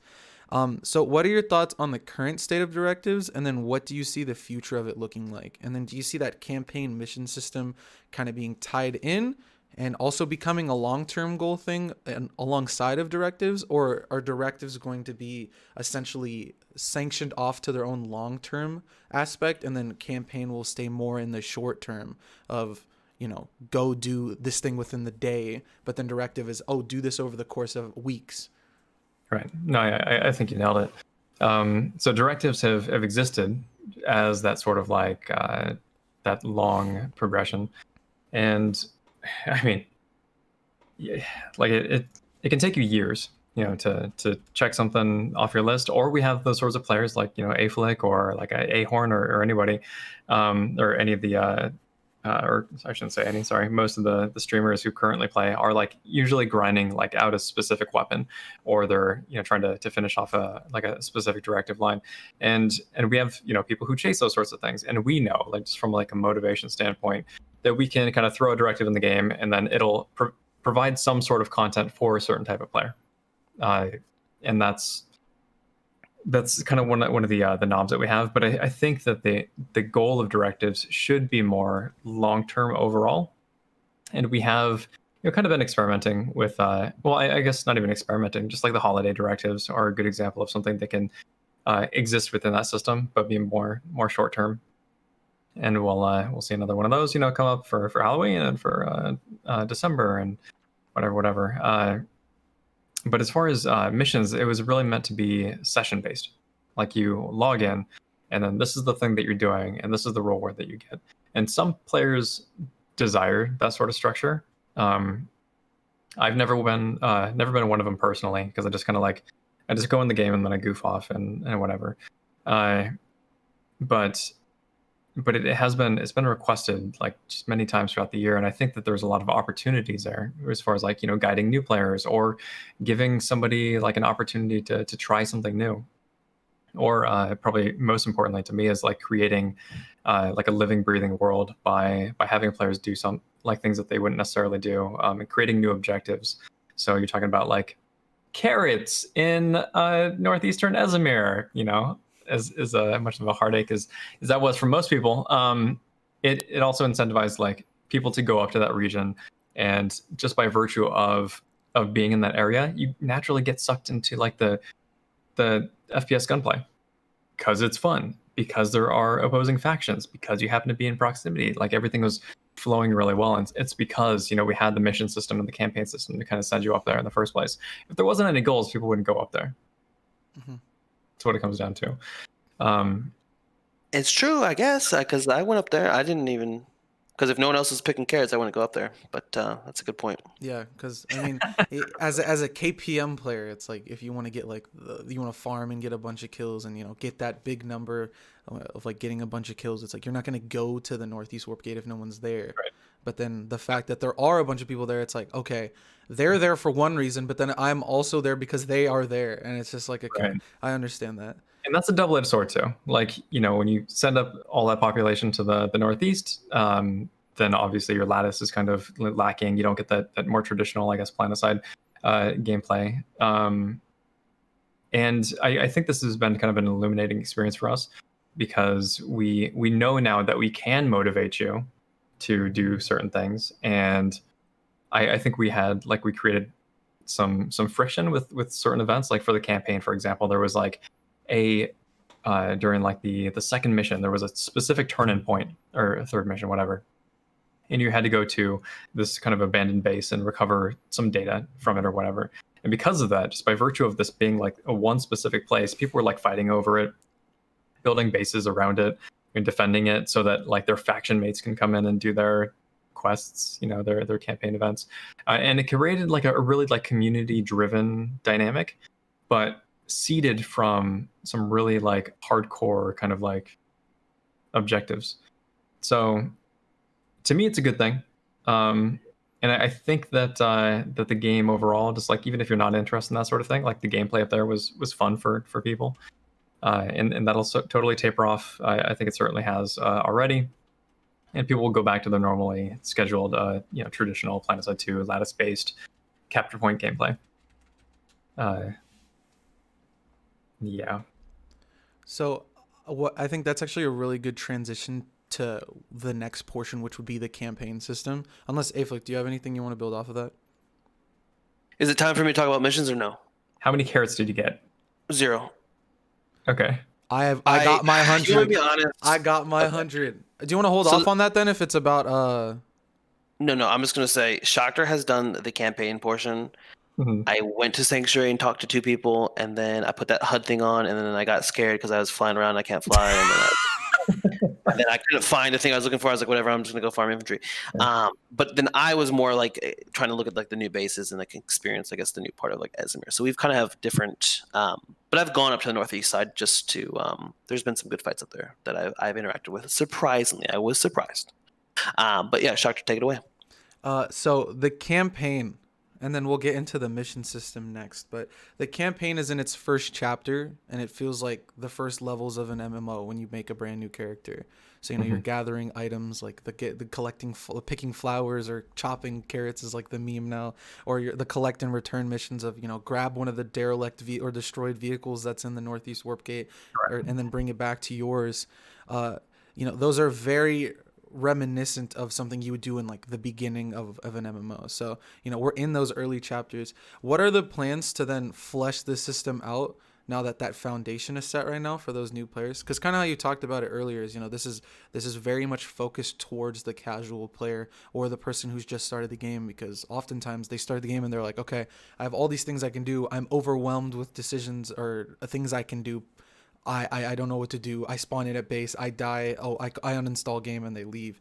So now that foundation's set for like these new players to kind of have something to do and learn stuff about the game, how do you plan on continuing that campaign engagement for these future chapters that are coming up, and maybe even involving someone like Aeflic? Because I did it because I wanted to just see what it is.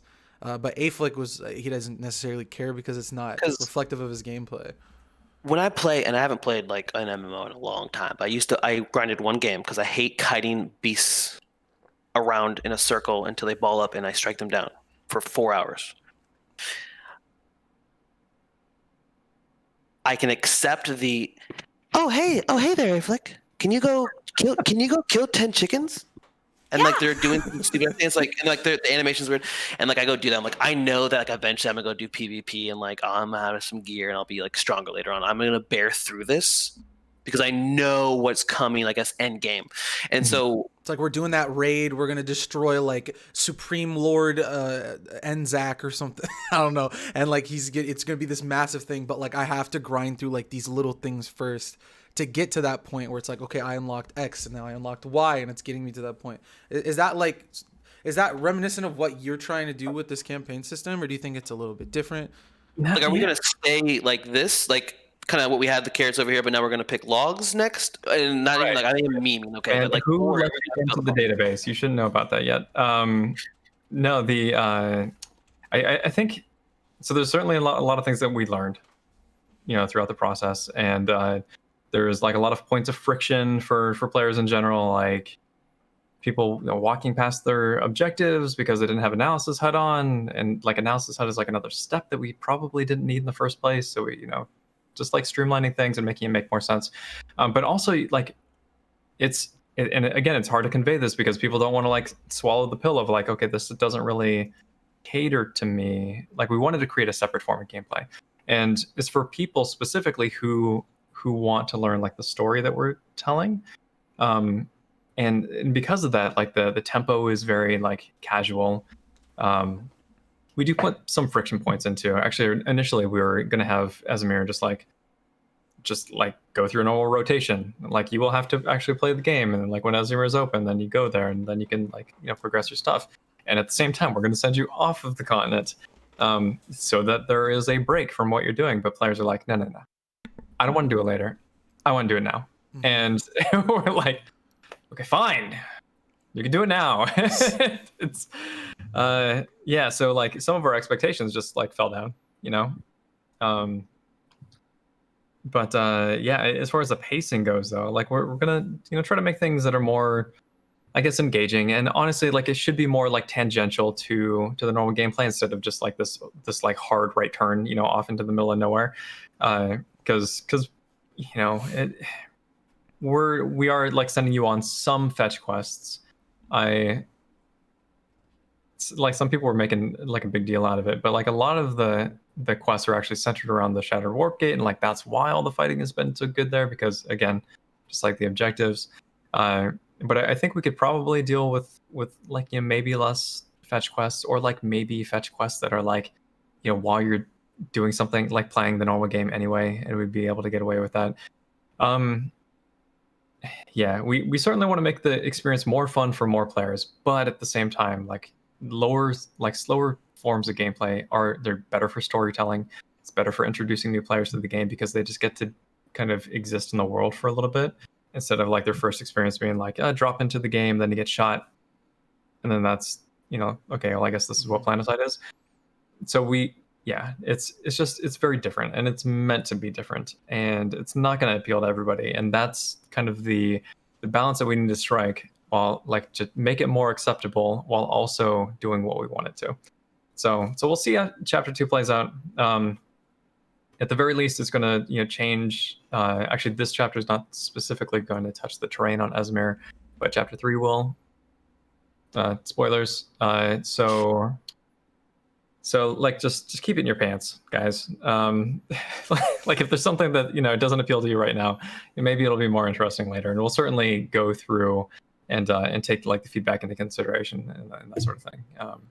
Like I said, there's a lot that we've learned. I'm actually in the middle of writing a dev letter that turned into 3 pages long, talking about some of the experiences or the things that we've learned, and I need to consolidate it because it's way too much. And hopefully I'll be able to get that out. Yeah, I'd say overall my observations are, an update like Escalation was like a shock and awe almost update, where it's like it was almost like the clickbait type thing we were talking about before. Like so many people were like, "Oh my god, what is that? Like I want to play it." Like we had Lyric, like one of the biggest streamers on Twitch, like even play it, and it's like all these we had a lot of different I guess you could say interest pass through the game, and a lot of people playing it just due to that shock and awe value. But I think the campaign is, and you can correct me if I'm wrong here, the campaign I think is more focused rather than awing somebody to play, but to sustain them to continue to play. So that, because a lot of people, they came and they downloaded and they're like, how do I fly the super carrier?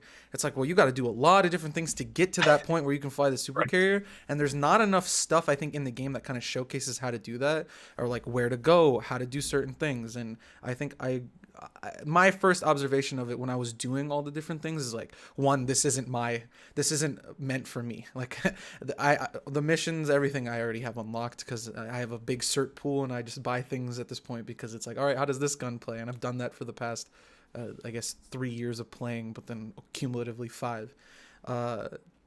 So there's that, but then there's also the fact that the campaigns, the missions that are involved in doing that are honestly just meant for someone to like, explore the continent, explore other places, learn about what Planetside is. And I've had people come through my chat, and maybe they've come through your chat too, Aeflic, where it's like what is Planetside even about? Like, I'm not saying it's everybody comes through and says it, but I've had people like say that, and even me at some points, I'm like, I don't know. I just like the gameplay, and I shot people. Like, I did that for 6, 7, 8 years. So I agree with that. But to kind of go a little bit past that, so to talk about the mission system, so those rewards that are in the mission system, and at least first, this is more of, I guess, like a yes or no question, but as the chapters develop, are the missions also going to be developing kind of alongside of it, where it's like we're getting new missions as well to do, or are the missions kind of just like this is our pool of missions for the time being until that's a separate thing that gets updated? So the missions are a separate thing. They get updated, but there's also some like campaign side missions is what we're calling them. So those things that where you like when you got the 50 carrots and then it unlocked 50 more carrots, to do. What that was actually doing, like completing that one, was throwing it into your normal like rotation. So like it can show up as an option to do that repeatedly. We're probably not going to do that specific thing again. But yeah, so like the mission system it's self-contained. And we're adding on to it. Even in the like next week, we're doing an update, and that'll have some different missions associated with it as well. But they're not gonna only the campaign like side missions will evolve with the chapters. Like everything from this this first chapter is going to be gone in the next chapter. It'll be completely restructured, or just completely like totally different missions or chapter side missions, because the chapter is going to be different. Like the focus is going to be different. What you're doing is totally different. And like you mentioned, campaigns is more like about sustaining players. Like give them something new to come back to every month or so, and it allows us to kind of have like a talking point, like a media beat when we're showcasing like an update. So if we can get it right, like if we can get the resource allocation right, the intention would be to like deliver new, like paced, campaign chapter content, but also be working on like more like just in the background working on core elements of the game, the stuff that's not sexy, like the squad gameplay, or like rebalancing stuff, or just like all the stuff that's been neglected over the years. It's a lot of it isn't like something that you kind of like wave your hands about, and campaigns are kind of meant to give us that sort of that beat. Okay. So to kind of go past, because I did want to kind of ask that too, because I know a lot of times, or at least for a lot of people at the moment, myself included, for a bit was, I thought the mission system and the campaign system were essentially the same thing, but then after playing more, I realized that they were two different systems. So to kind of go into the mission system, so the rewards and the missions themselves, I feel like have to catch up to what we would call like the veteran player, because again, they're very much aimed and targeted. The target audience is the newer or more casual player. So and as we said before, you're exploring the maps, you're trying out different vehicles, classes, etc. The rewards are also early level gear that's reflective of that target audience. It's new player weapons, it's like little drops of certs and stuff like that. So as these missions continue to mature and the players grow alongside it, do you see those rewards catching up to players like Aeflic and I, who have basically unlocked everything that's already in there? And I realize that that's almost like a two-pronged effort there, where it no longer just becomes missions. It also becomes, designing new weapons or new cosmetics and stuff like that to then filter into new missions that you're making.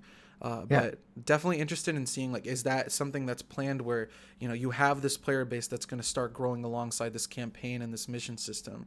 And eventually the hope is that they will catch up to where like the more veteran players are. So I'm interested in hearing your mindset about, the future of that system and the rewards specifically. Yeah, so rewards in particular, I would say no, honestly. They're kind of meant to give players a boost for like with certifications in particular, or ISO in particular. Like the stuff that we want to deliver to you is stuff that if we're going to introduce like a new weapon to the game, for example, we want to put it in the shop.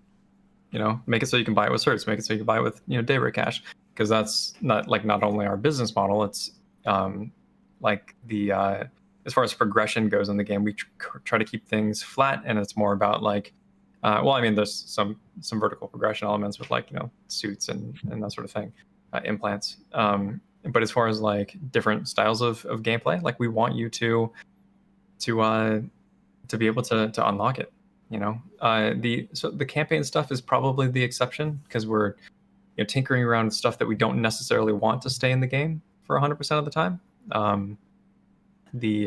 So for like in this first chapter, you see like the neutralizer device, like that'll go away, and we don't want you to buy it for certs, because it's like it takes away your cert pool, and that's meant to be a different form of progression, sort of the main form. And for new players, like if we were to put like new campaign stuff, like if it didn't have its own currency, just as an example, we like new players would be spending their certifications on weapons, and just like we're trying to give those out just so that players don't do that just through the normal missions.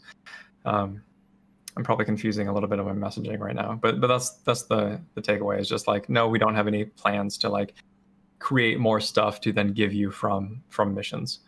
The campaign system is where a lot of that lives, as far as like trying new experimental stuff, or creating items that are more just like thematic to the campaign. And then as far as everything else, like when there's a new weapon, or when there's I guess that's mostly what exists in the game, new weapons, maybe new abilities in the future, new tools, like those will be certifications, maybe black market stuff, New tools. Oh, interesting. Yeah. I genuinely have, unless Aeflic, you have something really pressing. Let me speak. Yeah, dude. I know you have something super. You probably have something you want to come up, but I also have something that like really popped up. So go ahead, bro. Couple things. I feel like there's a lot to unpack here. There are a lot of currencies in the game. Yep. It's too much. Yeah. That's all I'm gonna say there. That means and you guys are aware of it. Okay. I just want to make sure you guys we're on the same page then. I think what Shoctor was trying to say earlier, we just didn't really unpack it, is sometimes rewards feel the ice pick is okay to me, but like and this is so like shallow of me to say, but like I want cooler rewards, right? Like the gold anchor I think is really cool, or like a burnt orange anchor or something stupid like that. Like cooler rewards or cosmetics or whatever, or camos. We have thousands of camos, I know. That just excite me. I don't know if we can go deeper with that and like do cooler. I don't know if it's possible, and maybe I'm being shallow, like I said, with that. But I think cooler rewards, like black camo, for instance. Well, are we gonna talk about this later, Shoctor? That's what I was actually gonna ask. Okay.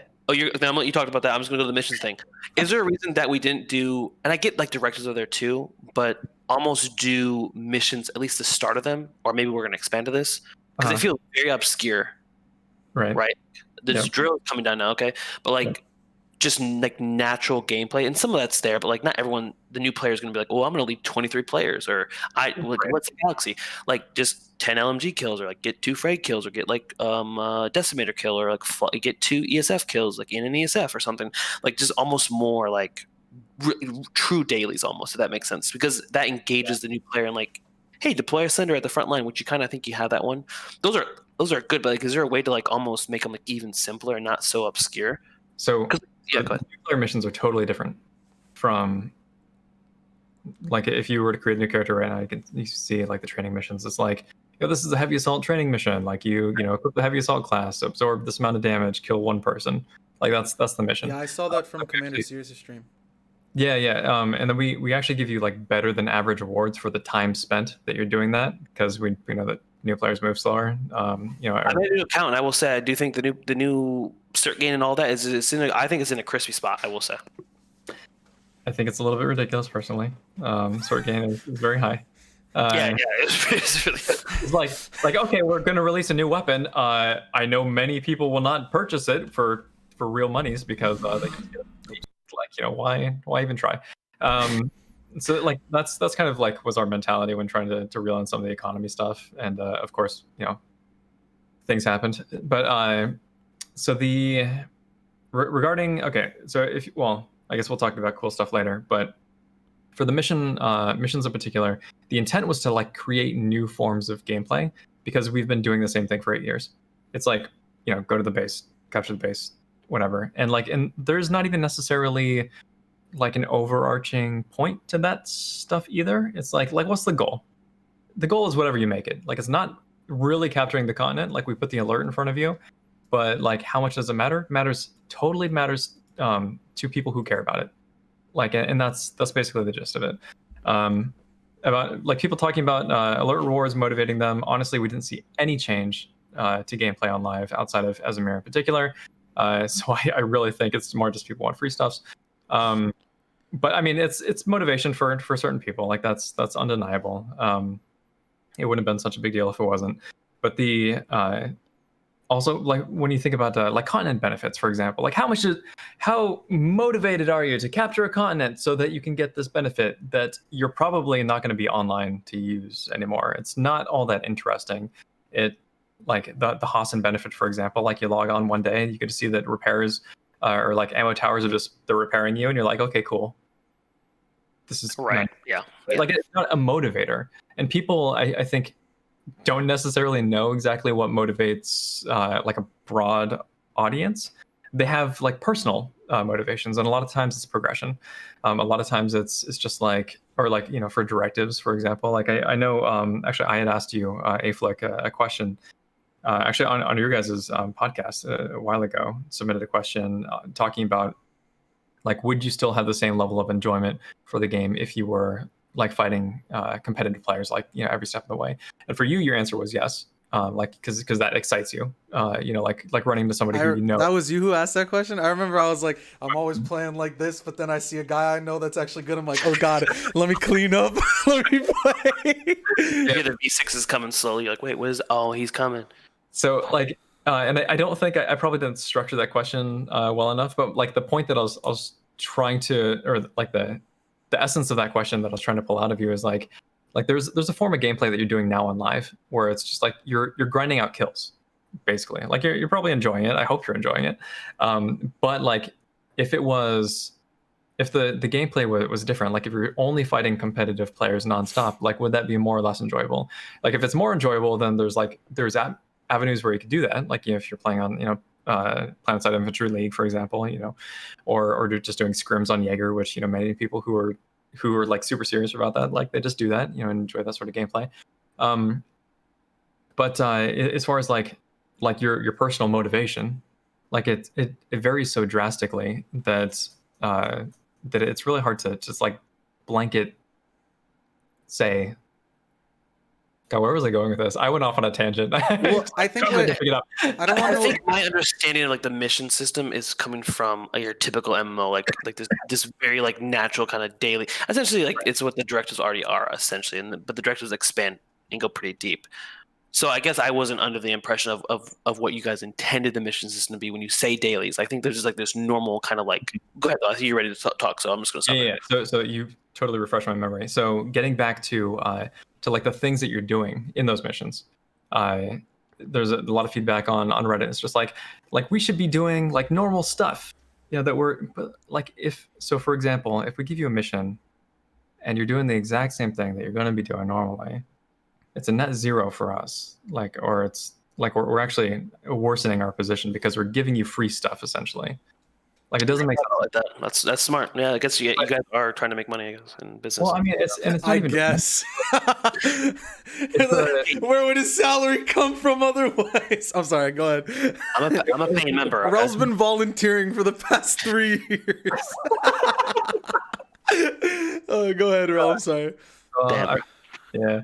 But it's not about like the money specifically. It's about keeping like progression right now is pretty good. Like, we give you a lot of experience bonuses from a lot of different things, and like we hand out experience boosters like they're candy nowadays, or we do like double experience events where it's just like you get a lot of stuff, and our progression doesn't necessarily need to be any faster than it currently is. So for missions, for what we're doing, like the goals are like make it so players who can't farm super quick like can't rack up those cert counts. Like shore up their cert balances. Give them a little bit more ISO, just so that they can kind of like equalize with the players who are more skillful. One of the things we learned, just doing the kind of investigation, is that players who are, I mean, this sounds obvious, but like new players don't make certifications as quickly as veteran players. Surprise. So because of that, like we want to make sure like we can give some like tasks for those players to help shore up the cert balances, but at the same time, like we have an opportunity to create new forms of gameplay and kind of breathe life into the world. Like you don't necessarily need to do it. You're a veteran player. You just go play the normal game, right? This is optional, but people feel compelled to do it because it exists. And I think that's sort of what we're butting up against with a lot of this stuff. Same thing. I've actually heard this about directives too, where it's like, this directive is too hard, like it's to get the reward. It's like, well, we actually intended you to do it like over the course of a year. It's just meant to be like a background task, something that you complete while you're playing the game. It's not the reason that you play the game. And I think there's some it's almost like entitlement, where it's just like I deserve this amount of whatever for this amount of work, and it's like, well, that's not necessarily the case. So yeah, as far as missions in particular, so we are peppering in some ones that are just normal. Like, so as far as like creating this sort of balance where like you don't have to do something wacky, like you don't need to go grind cordium and like deposit into a silo. That's going to be an option to you, if you want to do it. But we want to make sure that we are also like celebrating a diverse we're celebrating diverse like play styles, just like because we have so many things that you can do in the game. And we want to make sure that some of the, especially the underrepresented play styles, like for example, getting in a Sunderer, bringing a Sunderer to a fight, deploying the Sunderer, very important, takes time for you to do. And it makes the game better for everybody else. Like the more people who are doing that, right? Yeah, so that's one. But like I said, we are gonna put in like missions that are more normal. You're not gonna get them all the time. But it'll help kind of alleviate some of the pressure, that the people like are kind of putting on right now, where it's just like, well, yeah, I just want to play heavy assault for a little bit. Well, maybe you get a mission to do that, and then you'll get your free stuff. Fine. But for other players, hopefully it's like they see this mission and then they're incentivized to do something different. Yeah. So it's a balance. That's good. No, I have a question to kind of build off of that, where I feel like there are missions in Planetside from pre-mission system that both give an objective while also monetizing the player. And I think somebody in chat said it earlier, but I think I might have lost it, where it was basically like, don't give away my black camo for free. I paid and played for it.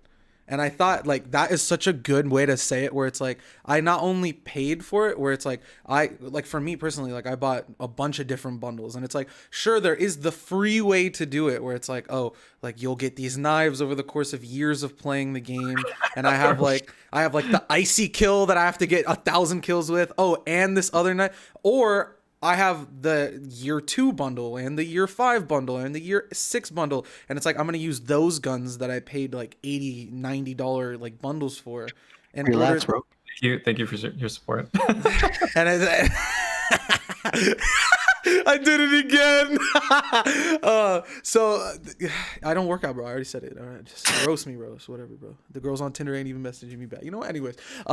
So you're monetizing the player via the items that are needed in order to get the thing that they want. Is that, or do you guys have any analytics that you've like looked at when it comes to like, I guess, the revenue and the profit, especially from that, where you're looking at the bundles you're making relative to just like a new weapon? Like, is releasing the Watchman Promise and the Maw as profitable as releasing like a bundle that contributes to an objective, like the Brilliant Camo Directive or the Samurai Ghost of Tsushima helmet? Like, like is one thing more profitable or the other? And if that's the, like, because I personally think, and I don't know, I don't have the analytics obviously, but I think like, isn't that black camo, those directive grinds where it's like, I have these things, I have the networked NSX weapons that I'm going to try and get this other thing for. Like, isn't that more profitable than just like releasing a gun that also has a cert alternative? Especially for someone like Aeflic, he has like 100,000 certs. It's like he'll just buy it for free, Right. Yeah, no, absolutely. and that's kind of why, like, we'll release these bundles and then also attach a directive to it. Like that's, exceptional 2, exceptional 3. Those are relatively new ways of thinking. Like exceptional 1 was just like overloaded with so much. There's so much. It's insane. Years worth of opportunities to get that. But yeah, and it was the thinking like where we should just make a new directive, and then we put in the incentive at the end. Brilliant camo is a good one. I think it looks great. I'm a little bit biased, but yeah, it's a pretty good job whoever did that. But it's absolutely more profitable. People. So, and here's a fun side fact that I don't necessarily need to reveal, but people who say that you would make more money if you reduce the prices on helmets or whatever, totally wrong. I I don't see how that would make sense. No, like when that's why we started offering larger bundles over the past 2 years, and then you'll see another one. It's just like by tiering the bundles, you give players like a lot of people will buy the mid-tier bundle. It's the most popular. It's like consistent with what we've done like every year prior to that. But then like the people who want to spend more will totally do that. And if you don't give them the opportunity to spend, they're kind of just like money or leave money on the table. And this is not something that we necessarily want to do. But as far as like, I don't know if the point was to like talk about where we're focusing our monetization efforts, because it's kind of like, I guess to give a little more background is like I said, I quit in I think it was like June of 2015, and I didn't start playing the game again until about March of 2020. And over the course of those 5 years, ghosted. Okay. I literally disappeared, but I never actually uninstalled the game. I only stopped playing. Anyways, my main observation when I first logged in, because I was always a directive Andy. I would always just like, I need black camo, I want heavy assault armor, I want medic armor. So the first thing that came to my mind is, where did I leave off my directives, and then what new directives are there? Because I've been gone for 5 years. Like what is new? And I was super surprised to see that there wasn't that many new because I think the only additions was like the gold weapon camo. And then the other 3 things that we were talking about, the helmet, the brilliant camo, and I think I'm missing one, but why is I don't want to sound too contentious. I hate being like why didn't you do this? But well, it goes hand in hand. It's a cool thing, and then hopefully you guys can make money off of it, and it's like both sides win. And I guess that's what we're looking at, right? Maybe, Shoctor? No, 100%, because I think that message that I'm kind of referring to that I saw in chat earlier, it's like I not only paid for it, or I didn't necessarily just buy black camo. I bought the things needed to get it, and then I played for it, and now I'm very like, for me personally, all 3 of my main characters on all 3 factions all wear black camo. Because like don't get me wrong, I spent so many hours to get that, so I'm gonna flex that. Of course, it's like I'm not gonna just put it in the bag. In chat all the time, bro. Like, oh, where's your black camo? Like, bro, my character's unique. he's wearing the brown. I'm a paying member, okay? So let's just clarify something real quick. But it is a flex, man, and it's something that you can't just buy outright, because then it's not cool. But it is like, hey, I earned this. This is not the easiest thing. I may have bought something that makes it a little bit easier, and but it's definitely a flex. But yeah, I guess to go back to the question, it's like, if this is the most monetizable thing, at least at the moment, and it's something that it not only would benefit like the veteran player who wants like to just grind for cool stuff, but would also give the beginning player who like got through their mission system and got all their free stuff, and they're like, okay, I want to unlock more stuff. It's like you have like that prime opportunity to get them to also kind of spend money.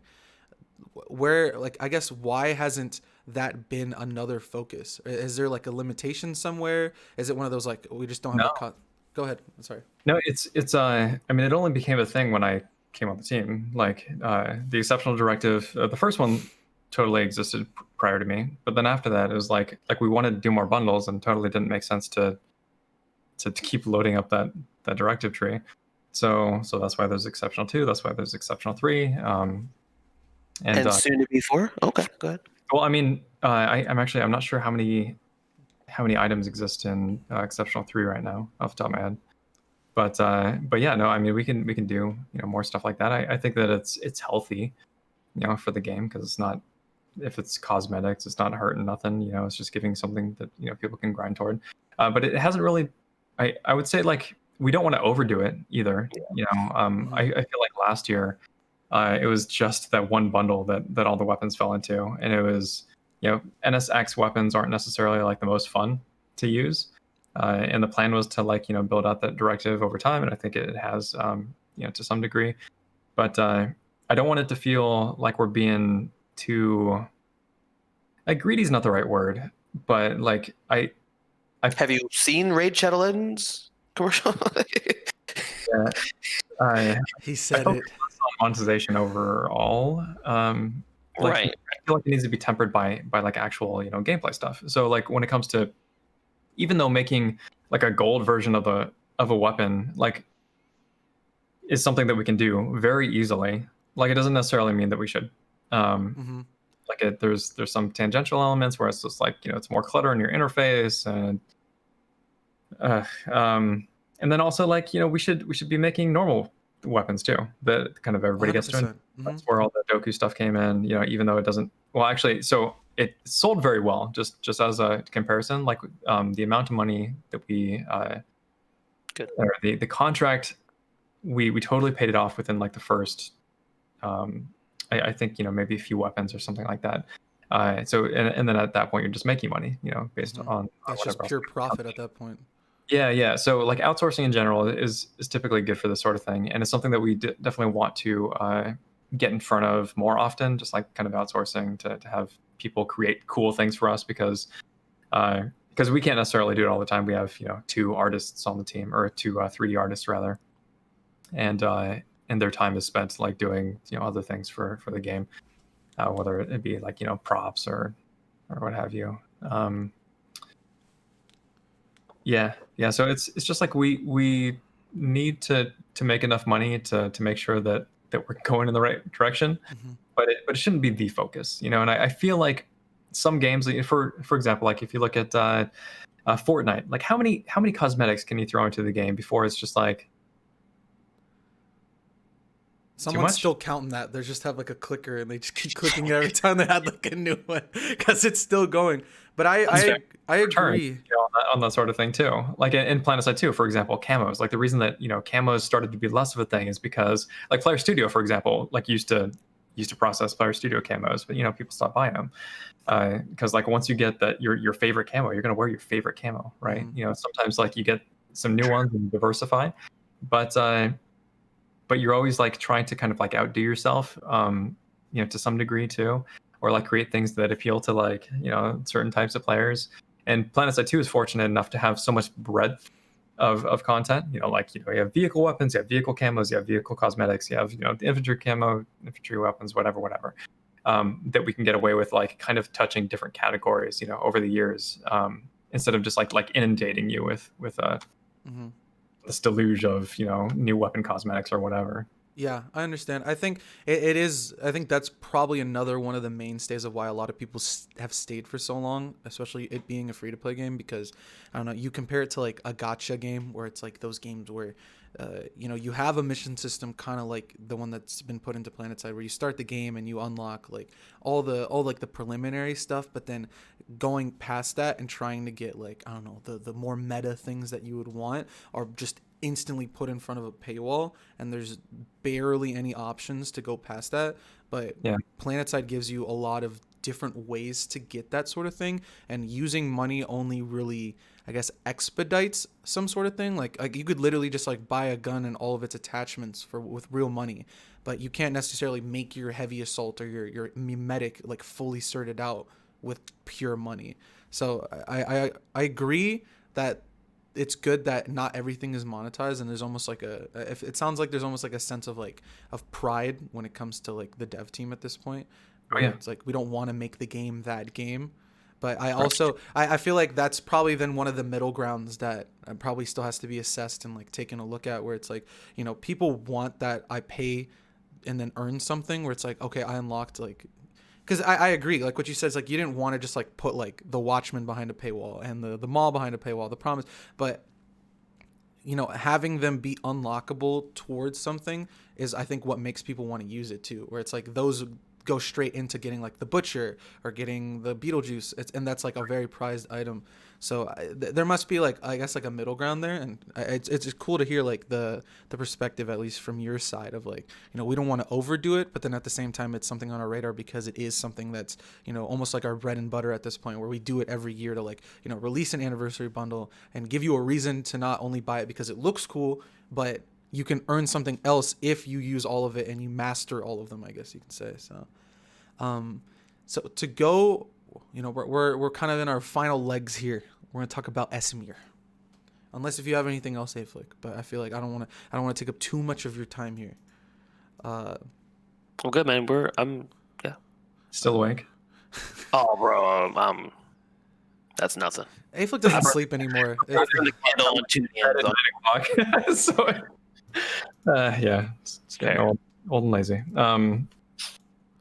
So first question is, this is a very like general question, but I think there was genuine interest both from my side and from Aeflic's side because it's such an interesting concept. Is where did the idea for shattering a warp gate come from? Because that whole concept of it just destabilizing and exploding, it looked cool. Yeah. So it's like, and it's honestly something we've never seen in the game ever. So I'd love to hear like what I guess that was. Like where that kind of originated from. Was there like an inspiration, or was there someone who's like the mastermind behind it all? So, well, I mean, the impetus for it is strictly gameplay driven, where it's just like Northeastern Warp Gate, something needs to happen to it. Like we could just erase it and fix the lattice for Esamir. Like that would be an update. But we also wanted to like have the chance to tell stories and have the chance to like create the the mission system, which I feel is fundamental. Maybe it's still rough, but like if we can consolidate things, make it feel like it's more cohesive, a part of the game, I think it'd be good.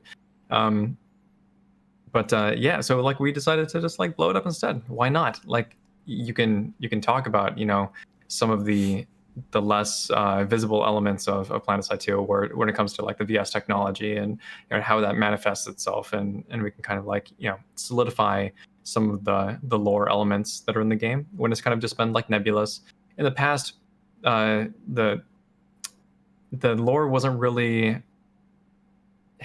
never went like full throttle with it because you didn't want to like put yourself in a box that you can't get out of. I think, not that I want to talk about Planetside Arena, but the kind of the lore behind that was just like that factions no longer exist, or that everybody's like a mercenary at that point.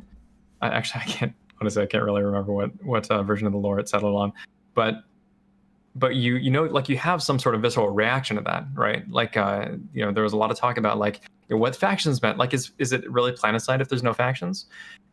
So for like we know that has some value to players, just the sort of the lore elements or like the background, that sense of immersion, and it might not be like, it doesn't have to be in your face. Like you don't have to getting slapped, be slapped around by an alien or whatever to feel like you're getting immersed in Planetside 2 lore. But at the same time, like if it's there in the background, like it just enhances the game overall. And that was really the goal. With not just like the shattering the warp gate in particular, but also the campaigns update is kind of to, I don't know, make the world feel like more of a world and less like a game. True. Sweet. Yeah. So I guess to kind of, so that explosion of the warp gate, had a lot of just different effects onto the continent itself, and that's kind of reflective in the lore. But it also, the lore affected gameplay too, in the sense. So it's like how you talked about, getting rid of that Northeastern warp gate because it was causing a lot of issues, resulted in this new continent design, and it's almost, I guess you could say, caused two different continents to emerge within one. It's almost like two neighboring countries where you have the traditional Planetside on one side, and then you have the shattered warp gate on the other. So an observation that both Aeflic and I have made is, while we're playing on it, the player base is almost split in half. So half are playing the traditional Planetside, where you're capturing the base, pushing for the next one, trying to get territory control, win the alert, etc. While the other half is at the Shattered Warp Gate, engaging in like the field fights. You have player-made bases, especially when they're like, Aeflic and I were talking beforehand about like how we were having a lot of fun playing at like, it almost felt like old Halo, where it's like one player made base on one side of the forest, the other one on the other, and we're just battling in the forest. So was that split where, you know, half of the players that are, I guess, uninterested, whether they're veteran players or they just don't realize that this change resulted in like, oh, you have to go there and do the thing, is split off from the other group that's on the northeast? Was that an expected change? And if so, do you think that this change in the flow of the map is something you'd like to see introduced to the rest of the continents? And then also, is it sustainable? Do you think this is only just for the time being because everybody's doing missions, or do you think that this is going to be something that we're going to see from Esamir a lot now? Right. So it was totally expected that people would go to this place. You know, that's why we put the the objectives up in that area. And it obviously affects like the rest of the lattice, right? You know, like you said, you know, populations are split and that sort of thing. That is expected to taper off. And I feel like in like subsequent campaigns, we shouldn't, like, even though the gameplay is fun, we shouldn't do that, like go as hard into that as we have with this one, because to me it was too much of a detriment to the lattice spaces. But it was a really good experiment. I think it's kind of like run its course. I think that the gameplay in that area is already like starting to die out. You know, I think that one of the reasons why people get gravitated up there, kind of like if they still do at this point, it's just because there are other people up there, and it's kind of like, well, you know, what else am I going to do? But that'll certainly die out once that sort of critical mass of players who have left to do their campaigns, like once they've done that, it'll be gone.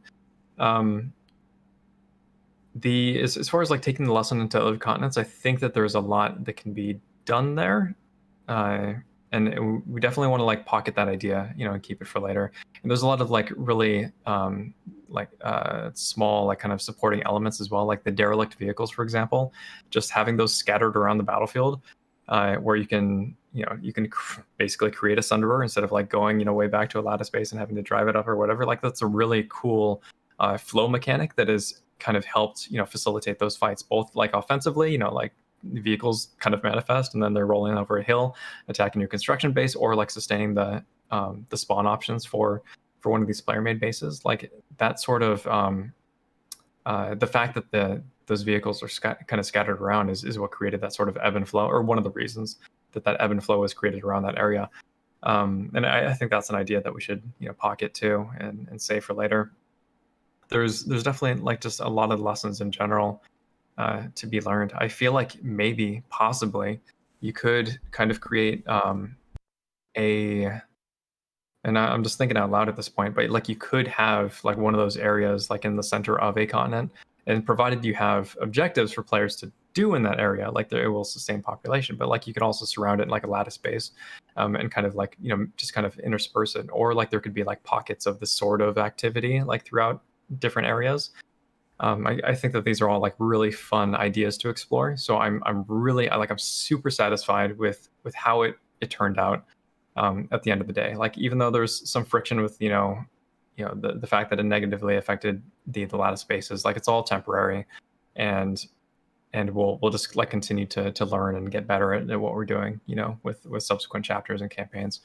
I think that's kind of a big sort of paradigm shift with just this game in general, is that we do want to create content that doesn't necessarily need to affect the game forever, so that we can learn from it and kind of like take the best parts of it to heart, you know, to kind of grow out the game. Yeah, you know, it's funny that you say that, you know, like experimenting almost, like if that portion in the northeast was in the center, because Aeflic and I in like our pre-brief talking about it, Yep. we were literally talking about like what if that was in the center, where because I think something that Aeflic and I have talked about in previous podcasts is you know, you spawn in the continent that's like just unlocked, and the base in the center is always controlled by someone. It's not really like a neutral location, but like having a neutral location in the event that those I guess the pop isn't as high to, like, you know, have the other lattice lanes pop off and stuff, would be a pretty cool thing as well. So that's just like a side thing that I think is funny that Aeflic and I kind of brought up beforehand. Yeah, there's totally merit to that idea. So another aspect is having the new bases kind of offers a level of freshness to the continent. And we haven't had that in a while. I think the last time we had like a really big feeling of like, oh, there's so much brand new stuff, I would say is Hassan. I'm not too sure if there was something in between that, because again, like I did leave for a while, but my observation coming back was like things have pretty much been the same. So that now hours are going to be spent like learning each new base, and like kind of how we were talking about earlier, like, you know, like I'm going to have to look at all these new base designs and then make my new tier list, etc. So is the current strategy to continue re-evolving the current continents in a similar fashion to Esamir, or should we be expecting a different approach from the team, like, I don't know, new continent, etc., or just little tweaks? Because that change, as Aeflic said kind of prior, and Aeflic can kind of maybe talk a little bit more about it if he wants, but the having new places to go to provides like a level of freshness that, you know, just getting like a new gun wouldn't necessarily give us instead. Right. Yeah. I would say new continent would totally be, you know, like it's something that we want to do. And the actual timeline is not like, you know, not set in stone or whatever, but it's very Look at his face, bro. That's all I care about, bro. That's all I care about. I love maps. Anyway, continue. Well, so it's funny you should say that, because so like when like we kind of know the what that gets us. Like when you release a new map, at least with, like, you know, for Hassan, for example, like you saw the population spike, and then people are like, oh yeah, you know, it's so interesting, whatever. Then it like completely dies out, and it's almost not worth doing a map like when you break it down like that. Just as far as the spike, I feel like it's healthy for the game. Like we should totally just be having more places to fight, because I mean, when it comes to like having bases that you love or that you hate, if you have lots of different types of bases that give you lots of different types of experiences, like often, like it's really hard to dwell on one thing. And I feel like it's just healthier, you know, overall. I also feel like we could probably, if we really wanted to, get away with, like, you know, retexturing a continent that currently exists and like throwing it into the game, and that would feel like it would feel visually fresh, which would be a nice change of pace. But we our like quality bar is probably a little bit higher than that. Unfortunately, I would like to see it. Fair. But but yeah, you know, as far as a new continent, like it's totally something that we can or that we want to do. And I feel like you'd probably, like, we should also use that as an opportunity to create new forms of gameplay, which it would be a wasted opportunity if we didn't. And you can always, like, you know, walk back whatever doesn't work, and, you know, like evolve things over time. But yeah, just having something fresh, you know, would be nice. You know, something. Yeah. No, Yeah. 100%. And I think Ava can build off of it a little more, because this is actually one of his questions. And I mean, and I've combated with the chat multiple days about this. There's Esamir already this is my favorite continent. I'm just gonna be honest. I was a little sad that we made changes to it. However, there was already bad bases there. Okay, there's good bases there. So at the end of the day, if we get bad bases and we get good bases from this update, it's kind of like, it's okay. Like, it's a wash. It's not like, it's not a bad thing. And like we were talking about earlier, just having something new base-wise is, to me, exciting. Whether or not they're good or bad, just learning that. And it takes so much time, because you can have a 50-50 fight there. You can have a 1-12 fight. You can have 96 plus. It can be this 80-20 fight. There's no vehicles one time, vehicles another time. You can be attacking. You can be defending. It takes a long time, I guess, for the meta to kind of like settle into, like, is it a good base? Is it not a good base? Don't get me wrong. There's some bad bases, obviously. Like, not communications is super farmable when you go down those grab pads. Sorry, let me interrupt you. How many times have you played there? I'm curious about that. I really wanted to see. So this is what I wanted to see happen. I wanted it to be, so first off, it's right by the warp gate. It's intentionally by the warp gate, because that base is not going to last long. I want you to feel like you get to play there, and not like it's a common occurrence. Like, unlike a subterranean net analysis, for example, where it's just like, you know, it was there, like at the sort of the like the battle line, and you'd fight there for quite a long time, and it was a grind, you know, and it was only a grind. I feel like this is, the position of the base is better. Like, you know, you can fight up to it, you can, like, have this really weird, unique experience, and then you move on. so small doses sort of thing. But what I wanted to see happen was sort of like a almost like a rush game mode where you would drop down, and the generators are just like strictly to give people a time to react. You drop down, you get the top capture point, you go down to the, or like rather you get that the bottom capture point, or top, bottom, and then back, and then there's a teleporter that takes you out. So like if you got pushed back by the spawn, people spawning from spawn room, you would just retreat into the warp gate, and then you run the cycle again. So it'd just be like this constant the circle. That was the intent. How did it actually play out? I think I've only fought there once. I did go there on PTS as well. Where SNA excelled was the access points. There was more access points. So, and then any base, essentially once you hit a pop, over, when there's enough people there that Right. there's too much pop, it just gets clustery. Yeah. And what's really funny is not that it really matters, but most grav pads have an up and a down. I'm pretty sure that one just has 2 downs. It's like, you're dumb, bro. You're gonna go down there. And I remember all the NC were huddled up around it. The pop was, it was like a 96 plus. The pop was thick, and I was looked over at chat. I'm like, we're gonna go down there. And I went down there, and it was had the baby gates up. There was a bunch of people up on the things. There's 2 turrets. There's 2 maxes, and I just got obliterated. I was like, okay, I don't know if I'm gonna come back to this base. But a smaller pop, I think. Grenades. I was hoping that people would be able to bounce grenades around the corners and the walls and that sort of thing. And then also see the baby gates. Blocks. Yeah. It just, there needs to be more avenues of approach to it, because I think it felt like there's only 1 or 2 options, and once the pop scales, it's done, and they're entrenched down there.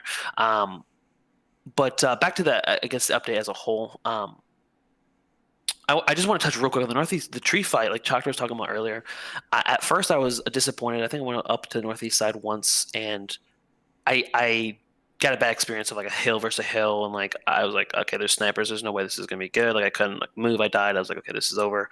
Or we popped their bus, and for me to walk from our bus all the way to their new bus was forever away. And I was like, and I kind of turned it off. But then I treated it almost like another base, a huge base, and when there's no fights on theirs that I was looking at on the map, or the SNTR had the one only fight too far away, and there's not a good beacon spot there. I had instant action or something to the northeast, and then I got into those tree fights, and it was the weirdest, refreshing feel to infantry gameplay that I really hadn't experienced before, and I got a very different vibe from it that I haven't gotten in a long time. So I don't know if take that for wherever it is, but it was pretty cool. It just felt very open, and I don't know, the angles were just different there. It didn't feel so tight. I don't know if Shoctor wants to touch on that at all. 100,000 let me explain. I don't, because I don't know if because you were watching my stream. Was it yesterday or the day before? All the days are the same now with quarantine, but I was playing, and I was farming the plants, and I was running around struggling with my flash because I don't cert out my vehicles, and I randomly I was just bouncing between these two of the forests that were right next to each other, and I went to the forest that a random fight just started to happen. So a player made bases on one side, and then we had a Sunday on our side. And I just randomly was just knifing plants waiting. And I was like, dang, everyone's fighting around here, bro.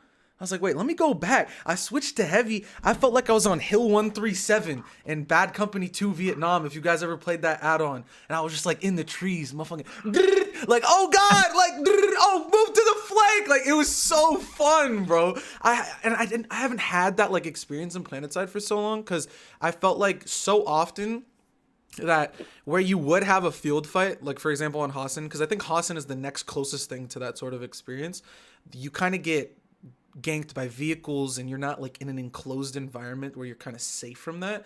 But the way that the ridgeline around the trees worked, and then the tree coverage almost made it to that I wasn't getting touched even by people shooting their Beetlejuice, or not Beetlejuices, excuse me, what's it called, Lasher? Yeah, the lasher, shooting lashers down, because maybe 1 or 2 would hit me, but the tree coverage was just so well placed everywhere. The sight lines were so broken up there, I think is what you're trying to say, right? 100%. And then when you would have a good infantry fight, they're usually focused around like the buildings, like the powerhouse building or the triple. So having that, I was like, Oh yeah, dang. one doorway passageway. Like, but Yeah. you're like, if I go in there, I'm toast. Yeah, so you had all of these different avenues for approach. I don't know. I had so much fun, and it happened so organically that I was just like, I literally got thrown back to like sophomore year of high school when I was playing Bad Company 2 on my Xbox 360. So I don't know. It happened so randomly, and when it ended, I was like, dang, bruh. And I just switched back to my info and I started knifing flowers again. So, but I just thought that was like, it was such like an interesting dynamic that like having that as something in the game. And I'm not going to say like, oh, I know the way to incorporate it, but having it be incorporated somehow so that, you know, those player made bases now have an advantage to them because it's not as easily destroyable as a Sunday, because the only reason our fight died was because somebody flanked around and C4'd our Sunday. But we didn't have the option to do that to the other faction because they had a whole player-made base. So that takes a lot more effort to destroy. We'd need either accordion bombs or like a coordinated effort to destroy it. So it gave them more sustainability even if we had more pop. So yeah, I don't know. That's just, I guess, my feedback on that. That was, no, it was a cool fight. It was nice. It happened to me twice. I enjoyed it. Like I said before, I had some bad experiences up there too, but that's any base, even on the lattice. The whole point here is the Northeast. When there was some good fights up there for us, it was super fresh, even more fresh than new maps. And the new maps in general, or just changing like Masters and Triumph, is a very interesting change. There's still some terrible angles there, but I like it more towards the center, so the run distance is not so long. Because the thing I hate, I look at a base and I'm like, I'm not going there because I know if I spawn in, it's going to be 45 seconds to get to the fight, if I even make it. But I like what you guys did with Traverse. The idea of it felt very different, just like by just making it like at a different angle, right? And doing like that. Obviously, tanks can still show you from the left, and like the base itself is still bad, but the idea behind the bridge kind of like. But what you guys did with the bridge, I thought was very cool and like very simple, but at the same time felt very different, and I liked the idea behind it. I just wish the base actually, the sightlines, and that's I think what we're talking about the Northeast Warp Gate is like the sightlines at a lot of bases or open fields are just so long that it doesn't feel like you can traverse to the other side sometimes. But I like the idea of traverse a lot. I thought that was very, very interesting. I just wish the base was better, but yeah, I don't know. It's literally a mosquito in here, bro. It's scary. I don't want to get bit. I'm sorry. It was like it landed right here on my mic. I got scared. No, you're fine. That's that. I haven't got the chance to play Traverse yet, but I was really interested in seeing how it panned out because the idea it was really fun, and actually the first time I spaced out everything. The jumps were way too long, and you couldn't easily make it to the other side unless you were like a real veteran player who knew how to manipulate the edges and stuff. But I want to see how the fights play out. Like like you said, it's at risk to vehicles. Like they can still shell you from wherever. But that base that. Like just being the single point and kind of like now telling people to kind of go back and forth to that center. Hopefully those fights don't last too long either, because there's not like you can't really get entrenched there, right? So like hopefully it's more like a transient thing, and you get to have some fun and then you move on. Like I think that's kind of the goal there. I really wanted to test it with like not. I just didn't want to get hesh spammed, right? Mm-hmm. I just want to kind of test it with infantry. And maybe I don't care if there's air. I actually did have an opportunity to do that. My only feedback for it, because I agree, like old Traverse, the flat bridge, I would just get like bolted, or I would get shot at by a bolt. I think the only thing that prevented just kind of like constant deaths to the same, because I think that's where player frustration kind of comes from. It's consistent deaths to the same thing. Like me dying to like a tank once, like I don't just go like, God damn it, Wrel, what the fuck? Like it's not really that. It's more of like if I have the same experience every time I go to that base, where it's like the other team already knows what to do, where it's like this is the most efficient way to do it, where it's like just set up a bolt, have his 12x scope on the opposite side of the bridge, and just and like blast me, right? So like there's that, but I think that was a good change to it, because offering that like asymmetry of it, where it's all messed up and stuff, makes the I can kind of at least dodge, and if I do get killed, it's like, oh, that was a really good shot. My only issue, I think, and I kind of think about this and compare it to other, I guess, shooters, but we kind of talk about like, Planetside is different because of the way it's set up, but the time investment that it takes to get from where you spawn to where the fight is feels a bit long. And I think that investment is what kind of makes people shy away from spawning in at a base at all. And I think that's reflective, I think, of many, maybe every base in the game. But, certain bases have that perfect time investment to get from spawn to maybe like you want to switch something at the terminal or whatever, and then you can get into the fight fairly quickly, both as attackers and defenders. I think that I have yet to attack it, but as a defender, I feel like that time investment might be a little too long. And whether You're absolutely. I was thinking the same thing too. Yeah, if I had more time, I would have like moved the base over or whatever. The only thing that I had time enough to do is just make it so you can actually pull a Sunderer up and get it to like the edge of the bridge, and deploy right there. So like the distance gets so much shorter, but it's also a risk to like getting shot too. Like you can get blown up really easily. Yeah, if I had more time, definitely would have liked to kind of make it more evenly spaced. But 100%. It's good to know. It's good to know. I didn't know. Asymmetry was extremely. It made like going from point A to point B more of a like I can kind of I can be a little nimble about it instead of just like, damn it, I didn't get lucky that time. I guess that kind of triggers my memory. The last thing I wanted to touch on is just there's little touches. I think there's an amp station where there's a double stack, and at the top of the double stack you go up the stairs, and then like there's just like an open doorway. You've never experienced that. You've never like done that before, but I thought it was really cool. It's just so different, but so simple. I like sometimes like you'll put like you'll block like skinny stairs off with like a door or something. You know what I mean? Like it's the same freaking base that we fought at like hundreds of 200 bases, whatever it is, but just by like a simple change or like putting a different like ledge somewhere, like it adds. I don't know. It's not a big deal. Maybe Chad doesn't give a shit about it, but like it was something that I like that like subtle change because I've never experienced it before, and like going to this base now, like it's just a new thing to almost interact with and like experiment with, even though it's super like minute, if that makes sense. But it's an easy change for you guys, if that. Which one are you talking about? Dude, it's one of the amps. I think it's the one with that like. There's like the big tower in the middle of the amp station. Like there's like the thing in the middle. So what? Like the drill or whatever with the shield. Yeah, I think. But I think there's the south side of it. There's that double stack that has like just like an open. It's literally just you go to the top of it. Yeah, there's. Okay, yeah, that is what I was thinking of. Totally wasn't intentional. Just totally forgot to put like railing and whatever. So. But I liked it. I was on there on PTS. I was like, oh, this is so.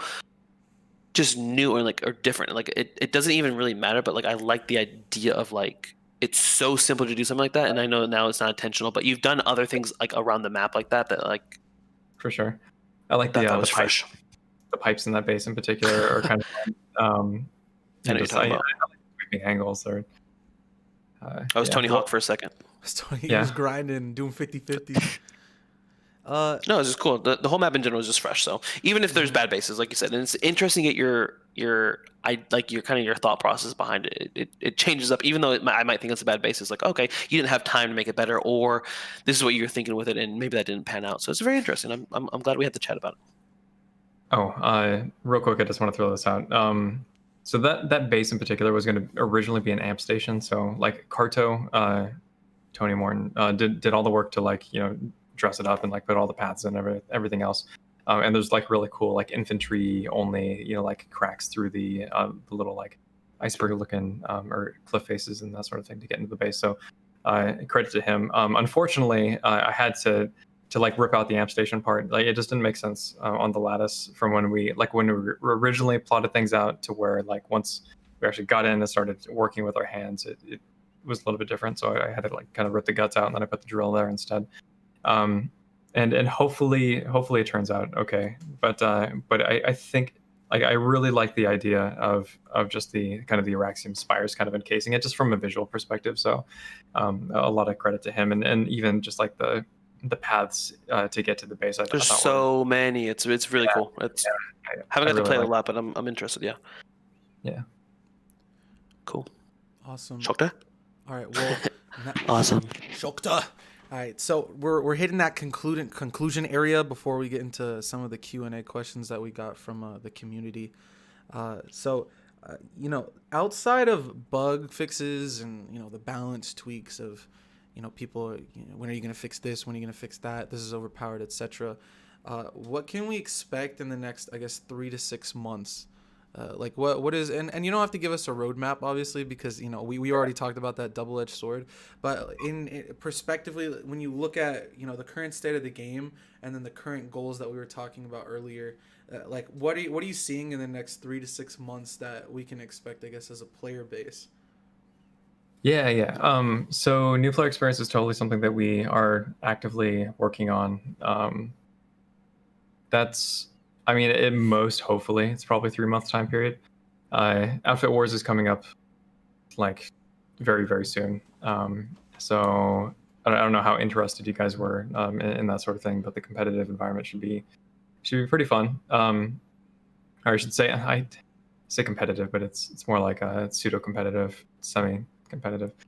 And then then after that, like we're gonna try to kick out campaigns like every, you know, in chunks, not only to give you like something new to do and not specifically for the story, but also because it helps dress up other elements of the game that we want to work on. So for example, like and not sorry, I don't want to get sucked into timelines on this stuff, but I just want to kind of illuminate like some things that we know that we need to change. There's a lot of design documents in for a lot of different things currently, and it's just they're waiting on timetables to get implemented. So when it comes to the construction system, just as an example, like there's a design document in for a complete revamp of that. Will it ever take place? You know, I don't know. Hopefully, the or the NSO operative or the NS operatives, like they need an overhaul probably to open it up to like allow everybody to use it, so it's not specifically just member oriented. There's plans for that, and on top of like giving them, you know, more faction specific flavor, or like you know, with a tank or a air vehicle and that sort of thing. And then the let's see. This is more feature oriented, but I feel like outfit progression is something that we want to touch on, and we've already like laid the groundwork. Like that was a lot of the premise of creating the war asset system and just like the resources balance and that sort of thing. What like yeah, again, I don't want to commit to timetables on this stuff, but it is also something that we're thinking about. So like when we get the opportunity to do another outfit oriented update, like it probably makes sense for us to do the outfit progression at the same time. Sweet. And yeah, I mean, hopefully people dig it. I feel like it's something that's always kind of been missing. But yeah, and then touching just like older elements of the game. So the squads, I think, I don't think they need a revamp. I think squads in general are in a decent place, but like the mentor squads in particular, like that system needs to be rethought altogether. Spawn system needs to be rethought altogether and come in with like fresh ideas. Because I mean, it's like it works, but I mean, our game has gotten really fast too, and it's also created some behaviors that I think are sort of insidious. With so, for example, like just the lattice bases or whatever. Like, there's a reason that you keep fighting over the same bases every time, you know, you open Indar or whatever, and it's not necessarily because of the base design, and it's not even necessarily because of the spawn system or the lattice in particular. Because even if you give people options, it doesn't mean that they're necessarily going to go explore those options.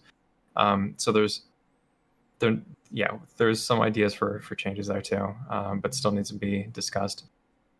Yeah, and I think at this point, like we've got a lot of the building blocks in place. So between campaigns, which is more meant to be our cadence, and then missions, which is our short-term, session-based rewards, and then directives, which is already a thing. And then the war asset system, which is your outfit incentive. Like hitting all those beats are pretty much laying the foundations for everything that we can kind of do moving forward. So at this point, to me, it's about making it all cohesive, making it all feel like it's a part of the game and should always have been a part of the game. And we've left a lot of things to the wayside just over the years, kind of, you know, added new stuff, but haven't really taken a chance or like come back to refine it. And I think now we're in a good spot to actually do that refining, you know, and make the game feel more just solid overall. Sweet, I love it. Nice. Yeah, that was actually awesome. That actually kind of goes into the long term stuff too. So, kind of Yeah, that's definitely not 3 to 6 months. That's probably like you're talking about. And just to add to, because obviously committing to timelines is a weird thing. I come from an industry where we support the government, and literally timelines are just always pushed to the right. Like it's just delayed, delayed, delayed. So I understand that completely. So, but I think that those are honestly all promising additions. Regardless of like what kind of player you are. Like I feel like that kind of touches everything. And kind of, or at least not necessarily everyone, but I think a large majority of the player base would be affected if that were to occur in the next 3, 6, 9, or within a year. So that's awesome to hear. So I'm just gonna say one thing real quick, and go this ahead, man. is just a nip. Like when you talk about outfit wars and like whether or not we're excited about it or chat's excited about it, like a lot of people from my outfit / community in general kind of went to PTS and tested it a lot, myself included. I think the idea of it originally was exciting, right? Because, and again, your blueprint and our blueprint, the idea of like our vision is obviously was probably different. But it takes me back to Battle Islands. You probably hate hearing about Battle Islands. But the idea of like a smaller scale, like my outfit versus another outfit and like in a more contained environment was super exciting. Hard to do obviously with 3 factions, but I still enjoy being in an outfit. I know it's like it's probably a little cringe from my side of the community. Like I said before, I enjoy tagging bases, defending bases, to get that win with also the kills. And I like doing it with, I prefer like a small squad, necessarily a platoon, but I still enjoy those things, and like doing those things as an outfit against another outfit is exciting. Like it's like a larger pill essentially, even if with combined arms, if it could be scaled correctly. But just want to touch on that briefly. Like it was something that excited a lot of us, and it's something very difficult to get right the first time, especially when you're trying to incorporate all of Planetside like you guys did. So that's what I'm going to say about it, Shoctor. I'm not going to. No, 100%, and I think once we get a little bit closer to I guess finalization of the next iteration of Outfit Wars, we might have to have you come on again so we could, go a little bit deeper into that. But exciting to hear that it is coming back. I know a lot of people have been mumbling and being like, when is Outfit Wars come back? It's been a bit, and even if it wasn't like the pinnacle of like Planetside gameplay and there were some issues, like it did bring in a lot of interest in the community, and like a lot of people were watching the different streams, myself included, and it'd be cool to see that continue to get to a point where it's like, all right, now this is the final iteration, everybody sign up, we'll put you in games. It'd be pretty cool. So we have some Q&A questions, but luckily I think we covered a lot of these just randomly, because like we kind of just like we're talking and we went on a tangent that covered it. So for example, like pressure on monetizing the experience, had a really good talk about that. I guess real quick, because I know this is a question for a lot of people, Halloween ETA. Look forward to an announcement next week. Awesome. And then we kind of talked about this a little bit earlier, but the plans to have it, I guess, more fleshed out seasonal events now that there is like a mission system and a campaign system like embedded in the game now. So that's cool too. We did kind of cover that. I guess a good question that I think both Aeflic and I were really interested about was, Planetside Arena was an experience that I missed out on, but Aeflic was around for. Were there any lessons learned? Because we have at least my job, we have a gate system where if we win or we lose like a government contract, like we always do a lessons learned, and just because we want to learn what happened regardless of whether we won, and we want to capture the things that we did well, or we lost and we want to figure out why we lost. Was there any sort of like lesson learned or multiple lessons learned from that experience from Planetside Arena that is kind of being applied to the business model towards Planetside 2 now? I mean, as far as business model, I don't think that's necessarily.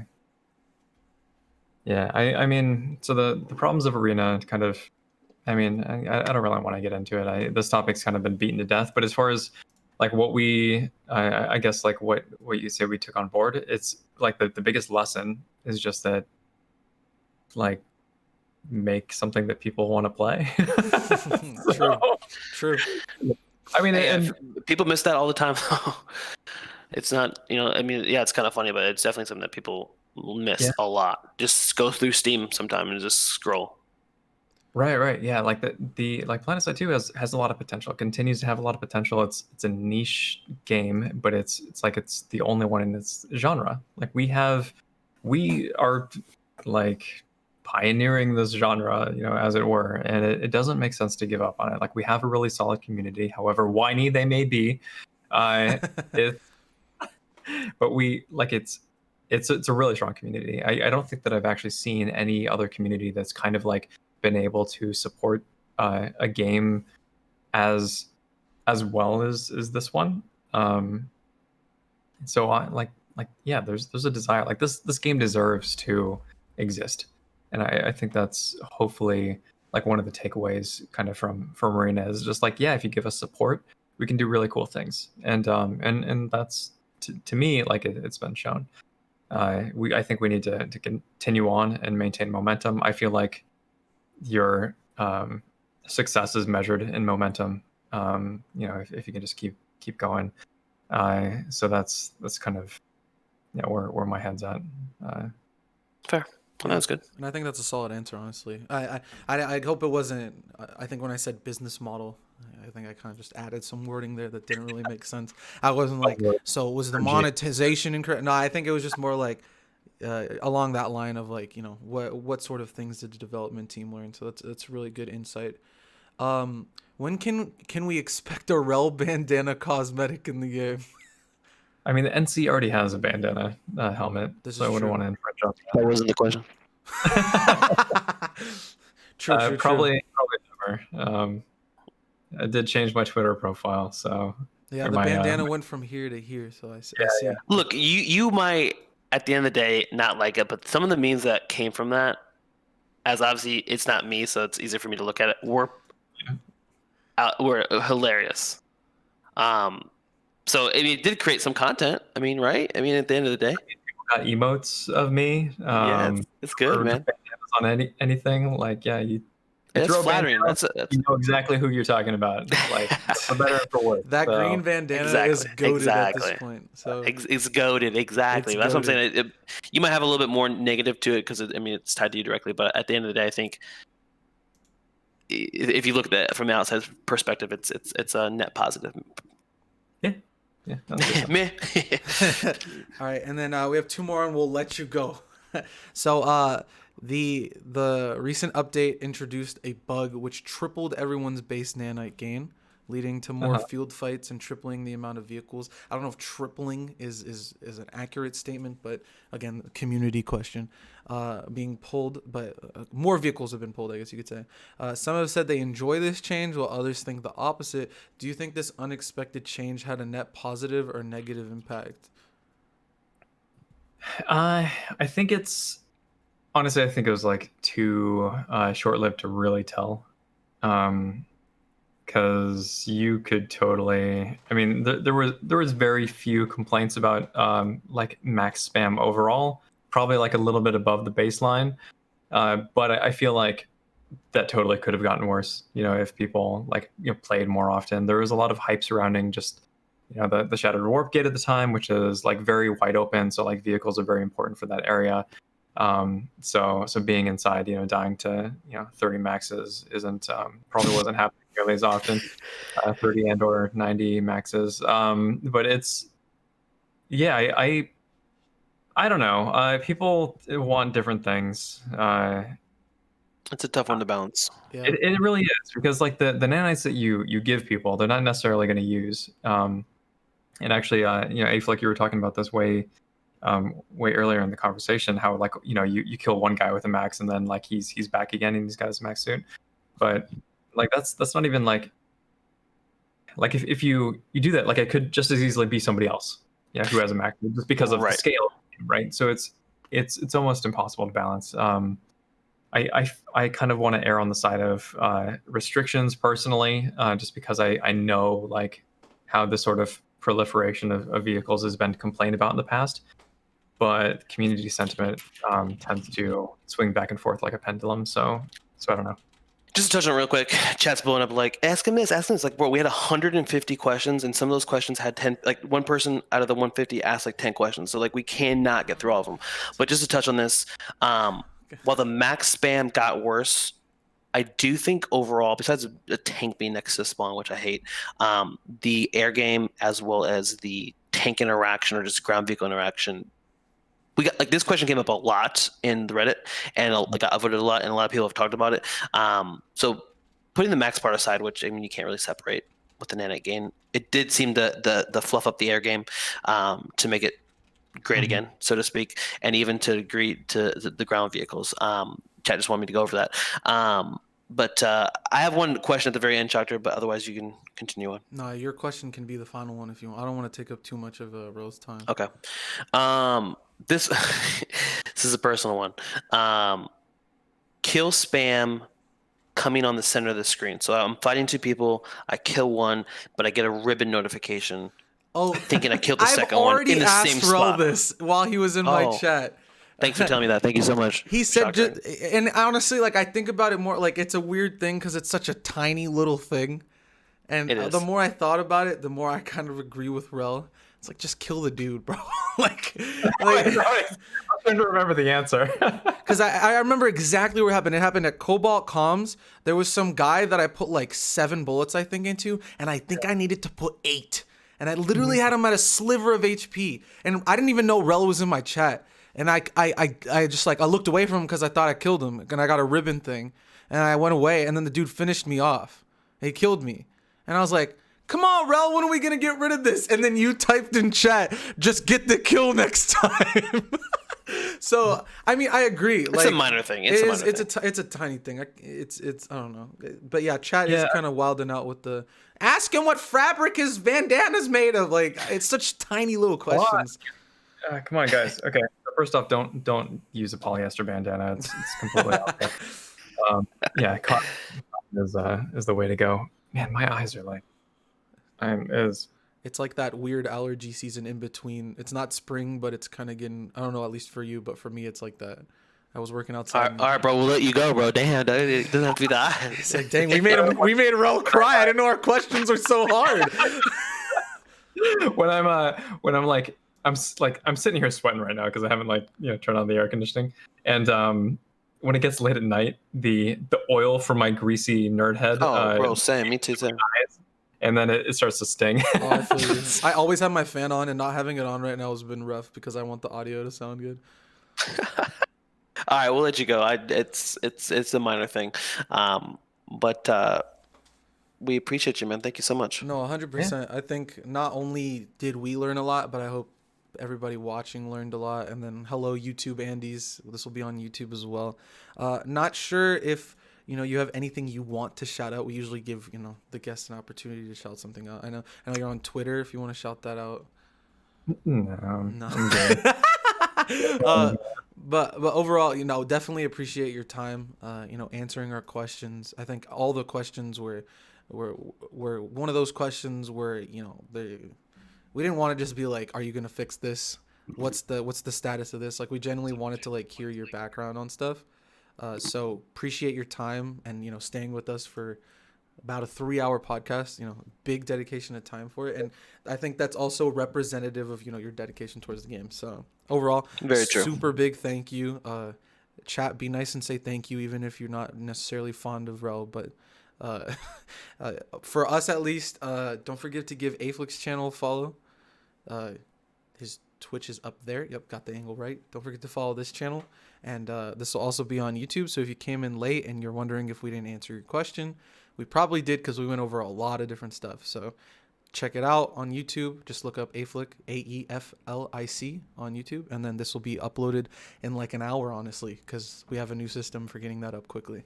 But until then, Sweet. Wrel, we appreciate your time. And, thank you for. I enjoyed this. Yeah, and we might have to have you on again.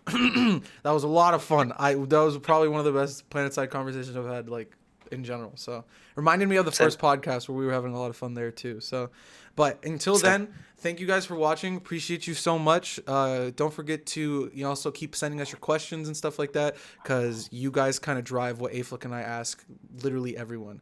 And for next week, we have Archie actually coming on. So that'll be next Friday. We're going to talk to him about a lot of the stuff that he's been going and seeing on the game, as well as him as a content creator. So mark your calendars for that as well. But until then, thank you once again, and bye-bye, people. Hey, Bye. goodbye. Thank you.